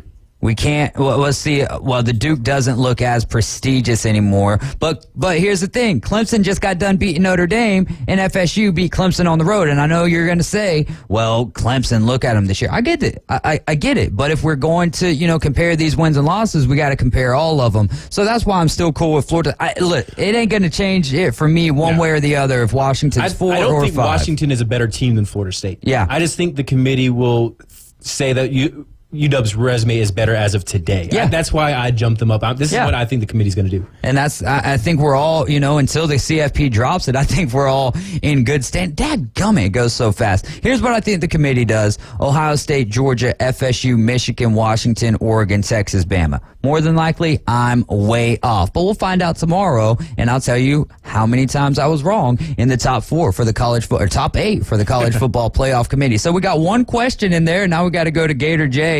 As always on Tuesday, man, I don't even know why I do any show prep because we just, especially with the addition of old caveman Rick back there, that helps out a lot. You're riding with the Afternoon Underdogs. This is ESPN Northwest Florida. Coming up next, we're talking some fantasy football with Gator J.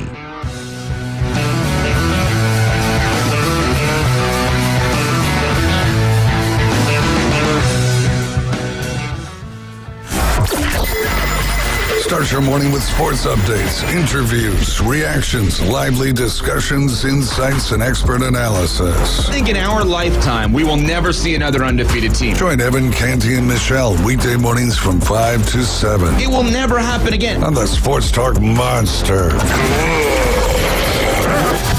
If anyone deserves the benefit of the doubt for one last chance, it's Bill Belichick. ESPN Northwest Florida. This is Joanna with ESPN Northwest Florida with your Tuesday's weather. Tonight there will be a calm wind, a mixture of slight fog and mostly clear skies and 58. Some sun and slight fog tomorrow morning, about the same at 73. In the afternoon and evening, mostly clear and a gentle breeze right around 9 miles per hour with a high of 74. About the same at 70 Thursday, and we'll have some sun. This forecast is brought to you by Earthworks of Northwest Florida. Thank you for keeping that dial on ESPN Northwest Florida. Rely on it. Hey folks, Chris Kramer with Bill Kramer GM. And the best place to listen to the Inside Drive with Ryan Mulvey is inside a brand new vehicle from Bill Kramer GM. And I want you to know we've got 10 times the amount of inventory on the ground as we did this time last year, and darn near all of them are discounted. So shop us online at BillKramerGM.com or visit us the corner of Frankfurt and 23rd. We'll make it easy and take great care of you. Los Rancheros has been doing it right for 20 years. Los Rancheros brings a top-shelf dining experience to you with the opening of their beautiful new building. Watch all college and pro games on Los Rancheros' 14 large-screen TVs with great drink specials daily from 2 to 5 and during all the games. Los Rancheros, the place for live sports and great food on 23rd Street between Jenks and Harrison. He listens to Post Malone. He drives a Honda with ground effects and has Pennsylvania tattooed on his right tricep. You're looking at a bad man. David Hayes is part of the Afternoon Underdogs. 104.3 ESPN Northwest Florida.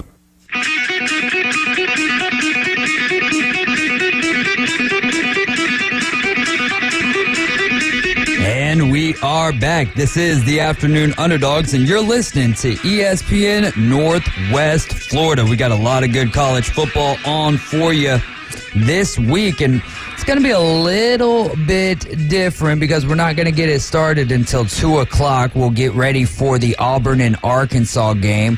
Then we will transition into Ole Miss and Georgia, and it's going to be a late night. You might even feel the West Coast effect as USC and Oregon will kick off at 9:30, which means I got to stay up late and monitor that game because it will not be ending until the wee hours of the morning. But Gator J is now on the line with us. He is the producer for the Fantasy and Frames podcast. Gator J, what's going on? What is happening, brother? Glad to be on yet again. Another waiver wire weekend, but I got to say, I think you did that promo right there just to throw that dagger. Why do you have to bring up Arkansas? Why? Why do we got to do this? Oh, man, we could do that. We could talk about the black uniforms. We could talk about Sam Pittman all day long. We could talk about the missed field goal. That's, man, I know that was heartbreaking. Honestly, I did not even put 2 and 2 together until you said that, though. But, yeah, man, is there anything you want to get off your chest for that particular game? No. Not at all. Not at all. I think we have we have the number 1 draft pick. Oh, wait, that's not the college. We don't have draft picks in college. Never mind. No, there's nothing I need to get off my chest. It was a bad sports weekend as a fan all around. Thank you, Mr. CJ Stroud, for ruining my Sunday as well. All right, let's move into some fantasy football here. You always get us ready on Tuesdays because tonight we got to be making our waiver wire moves. So we'll start with who impressed you last week. There was a number of guys to choose from, so I'm really interested in seeing who you're going with. I actually have 2 of them. Real quick, CJ Stroud, like I just brought up. I mean, less than a minute to take his team, drive them down the field, score the game-winning touchdown, and yet again, break another rookie record in passing was just phenomenal. Dude, if he is not on pace to be Rookie of the Year, then that's a bad award to give away. But probably the one that impressed me even more was Mr. finally getting a touchdown, Deontay Johnson. I mean, you look at his last 3 games, and he's 20. He's caught 20 of 29 for 254, and of course that touchdown. That touchdown ended a 21-game drought for him. Wow. It's not going to stop. C.J. Stroud, Deontay Johnson, two guys that impressed Gator J last week. And I guess that's, what happens when you come back to your first game, you complain about the referees, then you stop complaining about the referees, and you get into the end zone. So who on the opposite side of that, who kind of let you down last week? Well, he didn't just let me down. He let everybody down. And this may be low-hanging fruit as a whole, but Travis Kelce only catching 3 balls for 14 yards against Miami. Now, Miami, of course, they bracketed him pretty good. We know that receiving game doesn't have a ton of options, but they just took Travis Kelce completely out of the game. Yeah, and for fantasy, that hurts really bad. Oh, I know, man. When your tight end's getting 4.4 points and you've got Dalton Schultz on the bench like I did, yeah, that did not feel great because I was like, there's no way I'm playing Dalton Schultz over Travis Kelce. Let me ask you this. Who was your play? What was your play of the week? What was one in whatever league that you were like, I probably shouldn't do this, but I'm doing it anyways because I need the points? Did you have a play like that last week? I mean, it's Kate Otten. Yeah. Oh, you played in that Tampa game, Tampa. Yes, I had to. In a couple leagues, I had to play him. But he was also last week one. If anybody watched the Fantasy and Frames waiver wire show, he was one that Zach and I were both really, really high on. Houston gives up a ton for the tight ends, and so I hated to play him because that was my only option. But at the same time, when I looked at it, they give up a ton, and of course they did. They gave up over 20 points yet again to another tight end, and Kate Otten with 2 touchdowns made my lineup and made me, got me a couple wins in a couple leagues. Yeah, one that I made was the Chargers defense. I forget who I had going instead, and I was like, man, I'm just going to take a shot with this one because it's going to look like I was out-projected by like 20 points and ended up winning by 2. So that was huge for me, was the Chargers defense. I forget what number they had, but it was one of those, when you see your defense in double digits, it's like, let's go. Waiver wire team of the week. Let's get a quarterback from you, a running back, a wide receiver, and a tight end. And if you have a defense and special teams and kicker, feel free to share that with us. What you got? Okay. Well, first of all, Chris Battistell from Fourth and Frames, part of the Fantasy and Frames podcast group, just put out his waiver wire list. So if anybody wants to go check that out, go check that out on YouTube. He broke it down: quarterback, running back, wide receiver, tight end, and also defense, special teams. But my ad this week, he's like 49% owned right now, and that's Baker Mayfield. Yet again, another 2 touchdowns, 265 yards against Houston. But the thing with him is 6 of 8 games, he is giving you 16 or more points, a perfect quarterback 2, especially in Superflex. What else can you ask from a quarterback 2? Yeah, no, that's a good point. Doesn't turn the ball over. Keep going. I'm sorry. No, I was just saying he just doesn't turn the ball over, and then this week he gets Tennessee. Rub it in. All right, I guess now we're even, okay? I talked about your Gators, you talk about the Titans. Now we're even, Gator J. You're listening to ESPN Northwest Florida. We're on the line with Gator J. We're going to let him go. No, I'm just kidding. Moving on to running back. So all waiver week team here. We're starting off with quarterback Baker Mayfield. Moving on to the running back. Who you got there? Keaton Mitchell, man. What he did, and it was garbage time. I get it. But we were pretty high on him coming into the season. Ended up getting injured. Was on the practice squad. Again, Zach Pulowski brought him up last week on the waiver wire show. Perfect time to bring him up. Went from the practice squad to the active roster. I believe it was either Friday afternoon or Saturday morning. Turns around, 9 attempts, 138 yards, a touchdown. Again, like I said, yes, it was garbage time. But if Gus Edwards goes down, he's right there. He's going to forget about Justice Hill. I know when you look at the depth chart, it's Gus Edwards, Justice Hill, Keaton Mitchell. Justice Hill has got nothing on what Keaton Mitchell can be on the field. We saw it in college. He showed it to us in a preseason game, and he showed it again in his very limited attempts. Even though it was garbage time, it was his very limited attempts in his season. Man, Keaton Mitchell is going to be something. He's only 6% rostered, by the way. Wow, and we're going to dive into some of those lower rostered players and how we feel about the future for those players. So at quarterback, Baker Mayfield. At running back, Keaton Mitchell. How about a wide receiver for us? All right, this one is probably going to hurt some feelings, but Quentin Johnston, the wide receiving core, is what it is. But with no Josh Palmer, with no Mike Williams, Quentin Johnston could see some opportunity. He broke out 2 weeks ago, didn't have a great week this past week, only getting 3 targets, only got 14 yards. But that is a pass-heavy offense, and he's going to get some opportunity. Now, whether he's going to be a bust by the end of the year or not, I have no clue.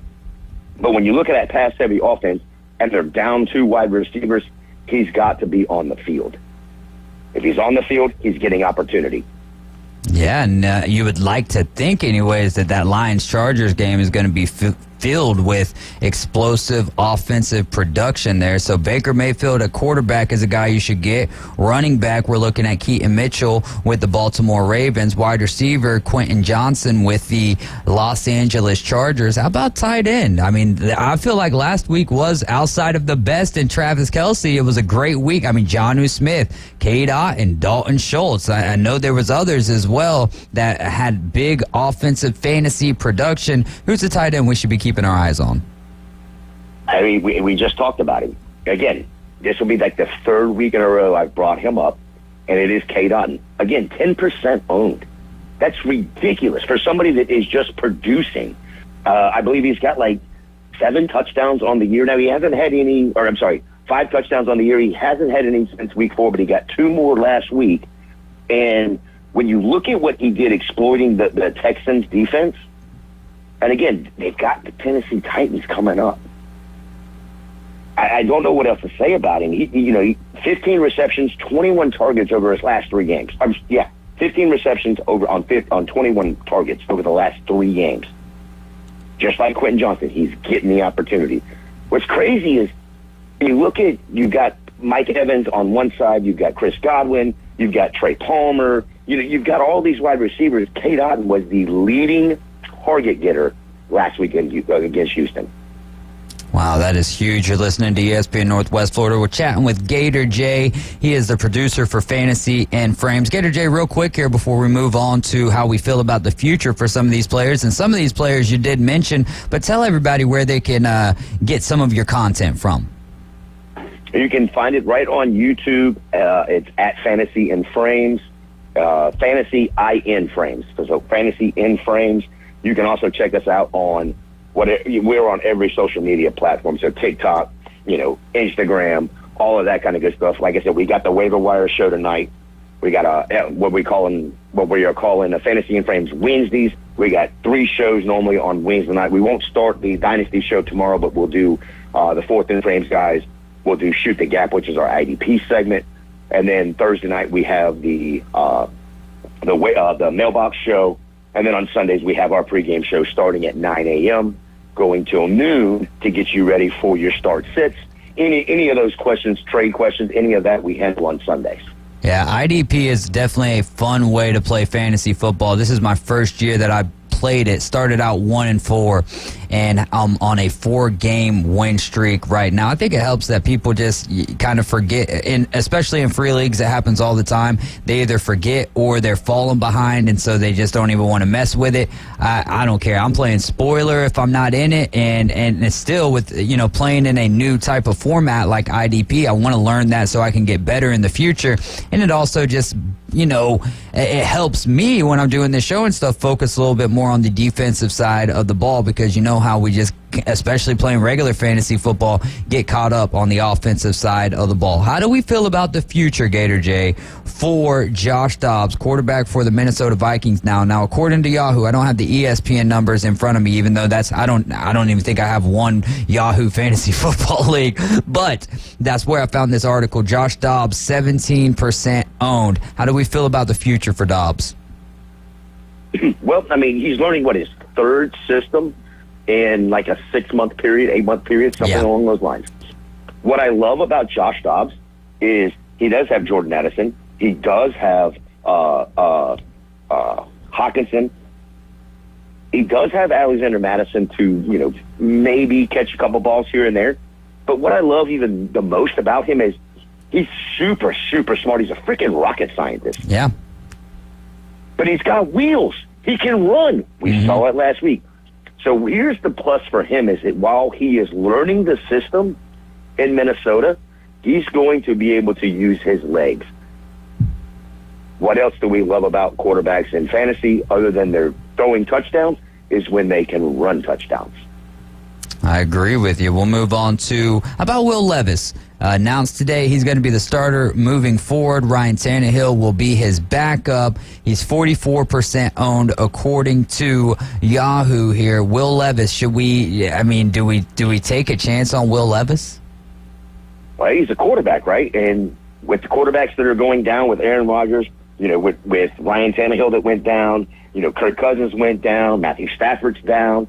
If you're in a Superflex league, at this point, you got to add him. But what he has is in both Derrick Henry, Tajay Spears, and then D-Hop. We saw what he could do with D-Hop. Don't get, as one of our guys over at Fantasy and Frank, Sean McGlynn says, don't worry about the bipolarism of his first game to a second game. Don't worry about that. It's going to come along. What he's showing is he does have the arm. He can get it to D-Hop down the field.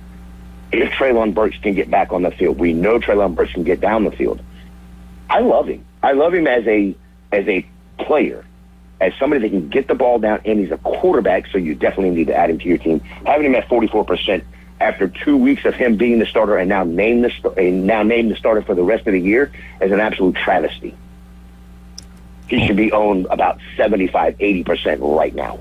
I want to get to a comment from one of our listeners before we continue on looking at the future. Johnny Yankee Seed says, do you think that Dallas Goedert misses the rest of the fantasy season with that forearm fracture? Yes, unfortunately, yes. Dang I don't see how he gets back. I mean, that's, a 6-week injury, and he's at a position. If it was a wide receiver, I could probably say he may get back, but as a tight end, he's more in line, so he's going to get hit on that arm. Yeah. And that's not good for healing. So I would imagine that, yes, and you may not see him until the beginning of the NFL playoffs, if he's back then. Yeah. And we've already talked about some of the tight ends that you can go after, and one that you're bullish on right now, obviously, Cade Otton. But we'll take a look at the other tight ends there for the Philadelphia Eagles, and Jack Stoll, Grant Calcaterra, and Albert Okwuegbunam, something like that. Go ahead. I was trying to pronounce his name in my head, and it's Okwuegbunam, if I'm not mistaken. There you go. We're going to run with that one. Are any of those guys worth picking up? I mean, here's the thing. Probably not. They have 2 alphas on the outside. Most of those guys are probably inline blocking. You've got DeAndre Swift. You've got Gainwell. I mean, the thing was, I would love to say Okwuegbunam is somebody you can go ahead and add, but when I watched the game, very, very little bit of the game that I watched, it was right as Goddard got hurt, and they sent Okwuegbunam in, and immediately before the play was called, pulled him back out. That tells me that he's not the guy. So I'm thinking, no, let's move away from the Philadelphia tight end. Let's go find somebody with upside, like Michael Mayer, possibly a Cade Otton, a Luke Musgrave, somebody that has more upside than what we've seen from the Philadelphia tight end situation. Gator J, as always, these Tuesdays are a lot of fun talking about what we're going to be doing this evening whenever we get home and getting ready to look at our phones at around, well, it just depends because I know I always set an alarm for 2 o'clock and then next thing you know, I have to sit up and wait for another hour and a half, and I normally don't do that. I just go right back to sleep unless I really need some of those players because sometimes they'll say it's, processing at 2 in the morning, but it seems like it'll do league by league by league, and you can only imagine how many different leagues the ESPN Fantasy app has to go through. But Gator J, we look forward to chatting with you either later on this week or next Tuesday, keeping us ready. And again, y'all can go find Fantasy in Frames with Gator J and the rest of the crew there. They do a great job. And just go to YouTube and just type that in, right, Gator J? Fantasy in Frames? Absolutely, yeah. Just type us in over there. You can also follow us over on Twitter or X or whatever you want to call it there.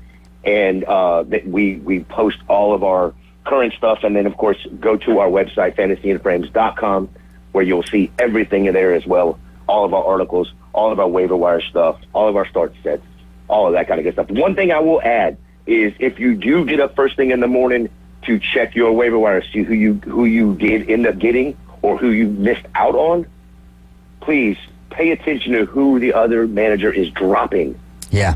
That could be somebody you can add for free.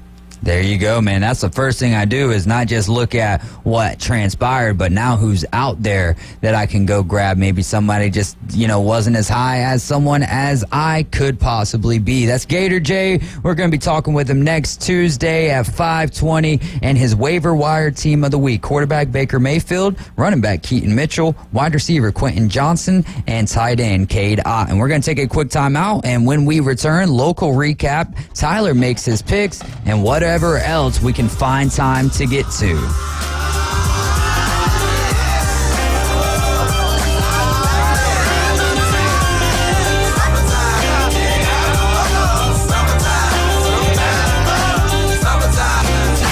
ESPN Northwest Florida. It's the Coach James Hale Show. They got what they deserve. Hey, Bill, can you believe it? Another high school football regular season's over. It flew by. It has. Well, it's technically not over. Hey, all that black morning, what do you think about that black outfit? I thought it was ridiculous. Weekday morning 7 to 9, ESPN Northwest Florida. This is Joanna with ESPN Northwest Florida with your Tuesday's weather. Tonight there will be a calm wind, a mixture of slight fog and mostly clear skies and 58. Some sun and slight fog tomorrow morning, about the same at 73. In the afternoon and evening, mostly clear and a gentle breeze right around 9 miles per hour with a high of 74. About the same at 70 Thursday, and we'll have some sun. This forecast is brought to you by Earthworks of Northwest Florida. Thank you for keeping that dial on ESPN Northwest Florida. Rely on it. Take your next adventure in an award-winning Kia from Bill Bird Kia. Stop by Bill Bird Kia today and test drive a new Kia and see why everyone is talking about Kia. The new SUV family has movement that inspires, and we invite you to test drive the new 2023 Kia Soul, Seltos, Sportage, Sorento, and the Telluride. You can command the road in a sedan from Bill Bird Kia. Drive away today in a brand new 2023 Kia Rio, Forte, K5, or Stinger, and discover the all-new vehicle at Bill Bird Kia for you and your family. You'll get the perfect balance of comfort, safety, and technology. Bill Bird Kia is the original home of the 20-year, 200,000-mile warranty. Stop by 2435 East 15th Street, Panama City today, or anytime at BillBirdKia.com. Peace of mind you can trust at your local community dealer. Bill Bird Kia, 15th Street, Panama City. It moves fast. The High School Spotlight. Weekdays at 5:40. Let's do it. Sponsored by Barbaritos. ESPN Northwest Florida.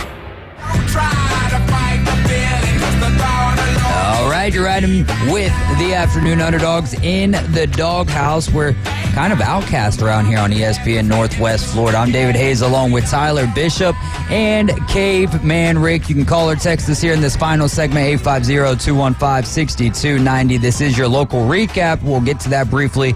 We'll make some picks and then maybe talk about 5 questions that the CFP committee is facing tonight. This is brought to you by Barbaritos. Visit Barbaritos on 23rd Street. Tell them that the Underdogs sent you. Barbaritos, food, community, people. Chipley's Cade Coldbreath signed his letter of intent to play baseball at TCC, that's Tallahassee Community College. As a junior, he helped make history with the Tigers baseball team. They won the program's first ever state title. As a junior, he hit .328. He had 23 runs and 19 hits, but he still got playoffs on his mind as the Chipley Tigers football team is going to be making their 3rd straight playoff appearance. Liberty County fell in volleyball to Baker 3-1, and that's the same result as last year, but it was the 1A state title on the line. Lots of playoffs. We've mentioned those. If you want to know more about the playoffs, go to Max Preps. We're going to have Mosley and Buchholz right here on ESPN Northwest Florida. Coverage and the kick at 6:30, and then also we talked about this, but we're kind of running out of time, so I don't want to go too deep into detail, but North Bay Haven's former boys basketball coach Daryl Scott has been arrested. That's according to jail records. You can get not necessarily our take and opinion, because I don't really like to give my takes or opinions on these type of things. I just read what the news gives us, and you guys can go back to the first segment, or you can go over to WJHG and check out the article. I will read the statement from Bay Haven Charter Academy. They say Bay Haven Charter Academy is committed to the adherence of all bylaws, policies, procedures, and laws that govern our operation as an educational institution. As such, we are extremely disappointed in the development surrounding this issue.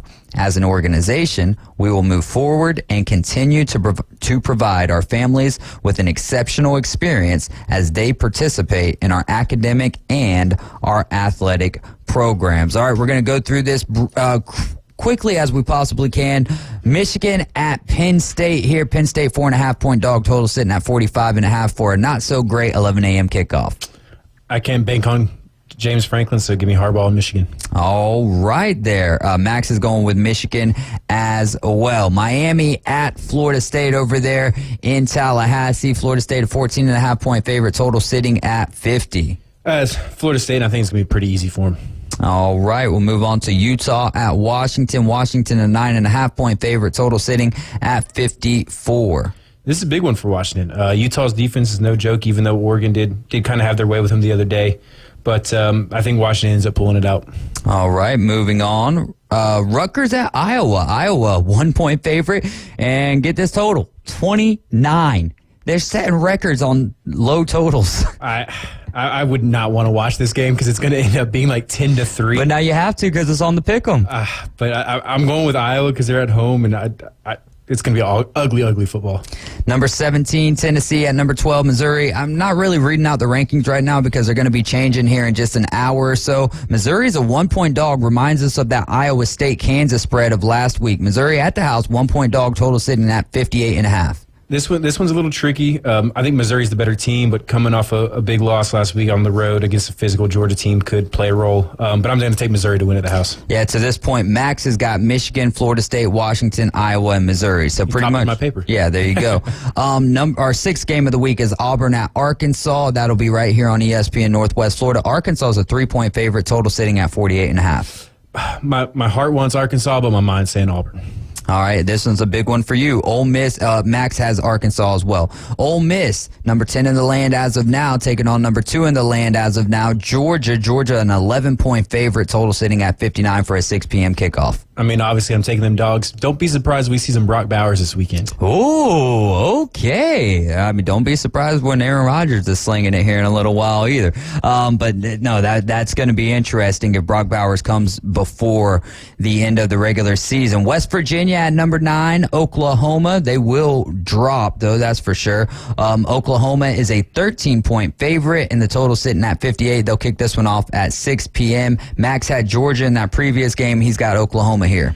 Oklahoma's on a bit of a bad skid right now ever since that Texas win. I'm hoping they can bounce back, and I think they do, but it wouldn't surprise me if they end up dropping this one too. Florida at LSU. LSU's a 13.5-point favorite. 63.5 is the total, and it will be under the lights in Death Valley at 6:30. I think LSU takes it, even if Jaden Daniels doesn't play. It may make it a little closer, but I think they win either way. Yeah, and I'll give you guys the asterisk if you want to. If you find out Jaden Daniels isn't playing and you want to change your pick, you guys know how it goes. You just text me and I'll make it happen. But if you don't and you forget and you're like, oh, I wouldn't have done that had I known, well, yeah, too bad, too sad. USC is at Oregon. Oregon's a 15-point favorite, total sitting at 73.5, and they'll kick this one off at 9:30. Max has got Oregon and LSU in that previous game. USC fire their defensive coordinator. I don't think they can change enough in a week to make a difference, and Oregon's going to put up 55 on them. To the NFL we go. Colts at the Patriots. Max has got the Patriots.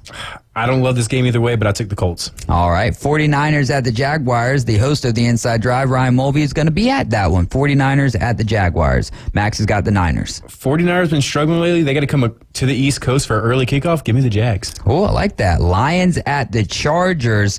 This is going to be a big one as well. Max has got the Detroit Lions. I've got the Lions as well. Jets at the Raiders. Max has got Las Vegas. This is one of those, I hate to have to pick either team, but give me the Jets because that defense is for real. And then the Broncos at the Bills. Max has got the Bills. I think that's going to be a sweep for everyone. If the Bills don't win this one, it's going to be a long rest of the season for them. They got to win this. You're so right about that. I get what you're saying with like the Colts and the Patriots and the Jets and the Raiders. That's why I like to, honestly, all I do with these games is I just pick the ones that we're going to be playing on the radio. Sometimes last week we had the Giants and the Raiders on the air, so I was like, no, we got to get the Cowboys and the Eagles on. So I kind of like it when it's more challenging one like this, right? Because it's boring if everybody's going to pick the same team. Yeah, you're right. We'll take a brief look here at the standings, and hey, guys, guess what? After this week, everyone's going to be on the same page. I don't got to come up with 10 extra games a week for people to make their comeback. So I'm sitting at number 1 at 98-47. Humble brag. No. I mean, we could have started with number 2. We've got Brian and Drew tied for second at 89-56. Then we've got where's my number? Okay, then we got James at number 4 at 88-57. Then we've got Tyler at number 5 at 87-58. Then tied for 6th is Caveman and Adam at 86-59. In 7th, he missed last week, so he's got to do a little catch up. Kyle at 74-56. So actually, that's wrong because Max is 82-63. I'll get in there and edit these later. And then, then Kyle would be in 8th. Or, yeah, whatever. Kyle would be after him at 74-56, and then Bone Crusher brings up the rear at 69-66, which all of us are above 500. So go us. Good if Max stuff. would show for class, he'd be doing a little bit better on the test. You're daggum right, man. You're daggum right. All right, 5 questions here. This is ESPN article. They got 5 questions for the CFP committee. Is LSU the committee's top 3-loss team? I think they'd have to be based on, especially who their 3 losses are, right? Yeah. I mean, it's going to be top 10, Florida State, Alabama, and Ole Miss. Mm-hmm. So, I mean, it's hard not to be. Where that puts them, I'm not 100% sure. Yeah. I think they may still be in the top 21, 22. But, they'll be the top 3-loss team. Man. Probably the only one. What about a LSU-USC bowl game? Ooh, man, that'd be like 100 to 120. I'm here for it. Like that'd be really fun to watch. Well, Caleb Williams probably wouldn't play. Jaden Daniels probably wouldn't play. So it probably ended up being boring. Dude, that makes me mad, right? Like I get it. You're worried about your investment to your own body to go to the NFL. I mean, it makes sense. But us as college football fans, we've watched you now for your exactly. It's like if you take USC and LSU, put them in a bowl game and no Jaden Daniels and no Caleb Williams, I don't even know if I would sit there and watch the game. And we're talking about 2 huge brands, and I know I would watch the game. Yeah, you're talking crazy big brands. Number 4, does Ole Miss have a shot at the playoff? 100%. If they beat Georgia this weekend, obviously that's going to move way up the rankings. Alabama still stands in their way. It's going to make it hard for them to make the SEC title game. That's their biggest drawback because they won't make it in without making the SEC title. They have to win this game. Ole Miss, because if they don't, if Georgia beats Ole Miss, it's all said and done. It's Georgia and Alabama in the SEC championship. Yes. So They have to make the SEC title game because I think there's too many good teams this year for a non-conference champion to get in. Yeah, I'm with you, man. I am with you on that, and that kind of goes back to the Wright State Chris thing. So, yeah. I think that's where we're at right now. There's still a lot of chaos that could happen. I think it's just too much at this point in the season to legitimately think it's going to happen. Yeah, that's a good point. Is Oregon still the top one-loss team? You can answer this both ways. You can say you think, just answer it however you'd like. I think they will still be the top one-loss team in the committee's rankings. I don't know if I'd put them the best one-loss team. I think what Bama's showing right now is kind of scary because of the talent Bama has and the coaching they have. But I don't think they did anything to drop in the rankings. Yeah, I'm 100% with you because one of the first thing that comes after that question is Alabama's got 3 top 25 wins. Ole Miss, they've got Tennessee and LSU. Oregon's got 1, and that was a dominating win against Utah. So it'll be interesting, but I don't think anything changes tonight. I mean, if they were to put Alabama over Oregon right now, then Alabama's making the playoff almost like a 90%. They'd almost have to move up Texas, so they'd have to drop Oregon from 6th to 8th after they won like 65 to 7. I just don't see them. Yeah, no, I'm right there with you. So I'll say this. Sure, Oregon's still the top one-loss team out there because until then, I mean, we're not going to see Alabama and Oregon play, and you can't say that Texas is you can't say Alabama is a better one-loss team than Texas as much as I want to, and it looks that way. But end of the day, Darren Bryant-Denny, Texas won. And it doesn't matter. If you're a Bama fan, an Oregon fan, you control your own destiny, so the rest is just for us to talk about on sports shows. Yes, sir. That is basically going to wrap it up for us. Will Washington crack the top 4, and has Georgia done enough to unseat the Buckeyes? Are those final 2 questions? I will say yes. I picked both to happen in my predictions, so we'll see what happens. There you go. And we'll find out here shortly because it's about to be happening. I'm going to head over to Frank Nelson and figure out this whole coaching thing with Ryan Mulvey and Team Dynasty. You guys have a great afternoon or great rest of your evening. It feels like it's 9 o'clock at night right now. Coach James Hill Show live at 7 in the morning. Then you'll have the Inside Drive with Ryan Mulvey, Jay Henley, and DJ Davey Crockett. And then the Afternoon Underdogs back at 4. Just remember, Jesus loves you, and so do I.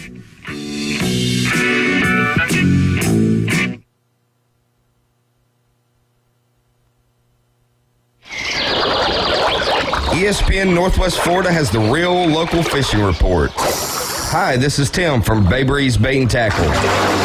Join me every Friday at 4:20 during the Afternoon Underdogs. It's accurate, detailed content from local anglers, plus fishing updates on Saturday